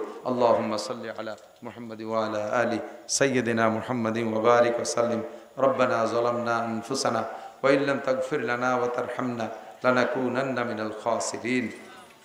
আয় মেহেরবান আল্লাহ, জুমার রাত্রে, রবিউল আউয়াল মাস, দামি মাসের দামি রাত্রে তোমার নেককার বান্দা বান্দিদেরকে নিয়া আমি মূর্খ, আনপড়, অযোগ্য, বেআমল যা পারসি শরিয়াতের কিছু মাসালা নিয়ে আলোচনা করেছি। রব্বুল আলামিন আমাদের আলোচনার ভুলচুক মাফ করে তুমি কবুল করে নাও। আয় রব্বুল আলামিন আমাদের জীবনের সব গুনাহ তুমি মাফ করে দাও। হাজার হাজার গুনাহ করি, ইবাদত করি, তাও গুনাহ হয়ে যায়, ইবাদতও হয় না। আয় আল্লাহ রব্বুল আলামিন এই সমস্ত ভুল ত্রুটি মাফ করে তুমি আমাদেরকে ক্ষমা করে দাও। আমাদের সব ইবাদত বন্দেগী তুমি কবুল করে নাও। বাকি জিন্দেগি শুদ্ধ করে ইবাদত করার তৌফিক দান করো। আমাদের আব্বা মা, দাদা দাদি, নানা নানি, শ্বশুর শাশুড়ি, আত্মীয় স্বজন, পাড়া প্রতিবেশী, বন্ধু বান্ধব, উস্তাদ শাগরেদ, পীর মোর্শেদ, ছাত্র ছাত্র ভাই, কর্মজীবনের আপনজন বন্ধু যারা কবরে শুয়ে আছে, সকলের পক্ষ থেকে ক্ষমা চাই, তুমি মাফ করে দাও। সকলের কবর আজাব তুমি এক্ষুনি বন্ধ করে দাও। এই এলাকায় যত কবরবাসী কবরে শুয়ে আছে, এই মাদ্রাসার ওসিলায়, আমাদের মাহফিলের দোয়ার ওসিলায় আল্লাহ সব কবরবাসীর কবর আজাব মাফ করে দাও। আমরা যারা দুনিয়ায় বেঁচে আছি আমাদের জান, মাল, ইজ্জত, আবরু তুমি হেফাজত করো। আয় আল্লাহ আমাদের সকলকে ঈমান ও ইসলামের সাথে থাকার তৌফিক দান করো। পরিপূর্ণ সুস্থতার সাথে, সম্পূর্ণ ইজ্জত ও সম্মানের সাথে, প্রশস্ত হালাল রিজিকের সাথে আমাদের সবাইকে তুমি লম্বা হায়াতে তৈবা দান করো। হাসপাতালের বেডে, ঘরের বিছানায় ফেলে রেখো না আল্লাহ। আমাদের অনেকের বাড়িতে রুগী আছে, আরও দেশ বিদেশ থেকে আমার মহব্বতের অনেক মানুষ রুগীরা দোয়া চেয়েছে। মেহেরবান আল্লাহ সব রুগীদেরকে তুমি সুস্থ করে দাও, সব রুগীদেরকে শিফা দাও, সুস্থ করে দাও। সারা দুনিয়ার মসজিদ মাদ্রাসাগুলো কবুল করে নাও। এই ছোট্ট মাদ্রাসাটা তুমি কবুল করে নাও। মাদ্রাসার সব হাজাত জরুরত পূরণ করে দাও। এই মসজিদ মাদ্রাসায় যারা দান করলেন কিয়ামতে তাদেরকে ইব্রাহিম খলিলুল্লাহ, ইসমাইল জবিহুল্লাহ, মোহাম্মদুর রসুল্লাহ সাল্লাল্লাহু আলাইহি সাল্লামের সাথে জান্নাতি করে দিও। আয় আল্লাহ আজীবন সদস্য যারা হলেন তাদেরকে বদরি সৈনিকদের সাথে জান্নাতি করে দিও। মা বোন যারা পর্দার আড়ালে হাত তুলেছে তাদের পারিবারিক অশান্তি থাকলে তুমি দূর করে দাও। স্বামী স্ত্রী মিল মোহাব্বত পয়দা করে দাও। আমাদের সকলকে নেক সন্তানের আব্বা মা হওয়ার তৌফিক দান করো। আমাদের ছেলে মেয়ে যারা স্কুল কলেজ মাদ্রাসায় পড়তেছে মেধা শক্তি বাড়াইয়া দাও। ভালো লেখাপড়া শিখে উচ্চ শিক্ষায় শিক্ষিত হওয়ার তৌফিক দান করো। শিক্ষিত ছাত্রদেরকে, ছেলেদেরকে তুমি উজ্জ্বল কর্মজীবন দান করো। হালাল প্রশস্ত রিজিকের জন্য আয়ের উৎস তাদের হাতে তৈরি করে দাও। আয় মেহেরবান আল্লাহ আমাদের সকলকে মরণের আগে একটা বার হলে হজ করা তৌফিক দাও। সারা বাংলাদেশের 16 কোটি 17 কোটি মুসলমানের প্রাণের দাবি, আয় আল্লাহ সামনে নির্বাচনে আমরা এদেশে ইসলামী হুকুমত দেখতে চাই। আমলিগ হোক, বিএনপি হোক, জামাত হোক, জাতীয় পার্টি হোক, চরমোনাই হোক, যাদের মাধ্যমে সহি কুরআনী হুকুম এদেশে বাস্তবায়ন হবে তাদেরকে তুমি নির্বাচিত করে দিও।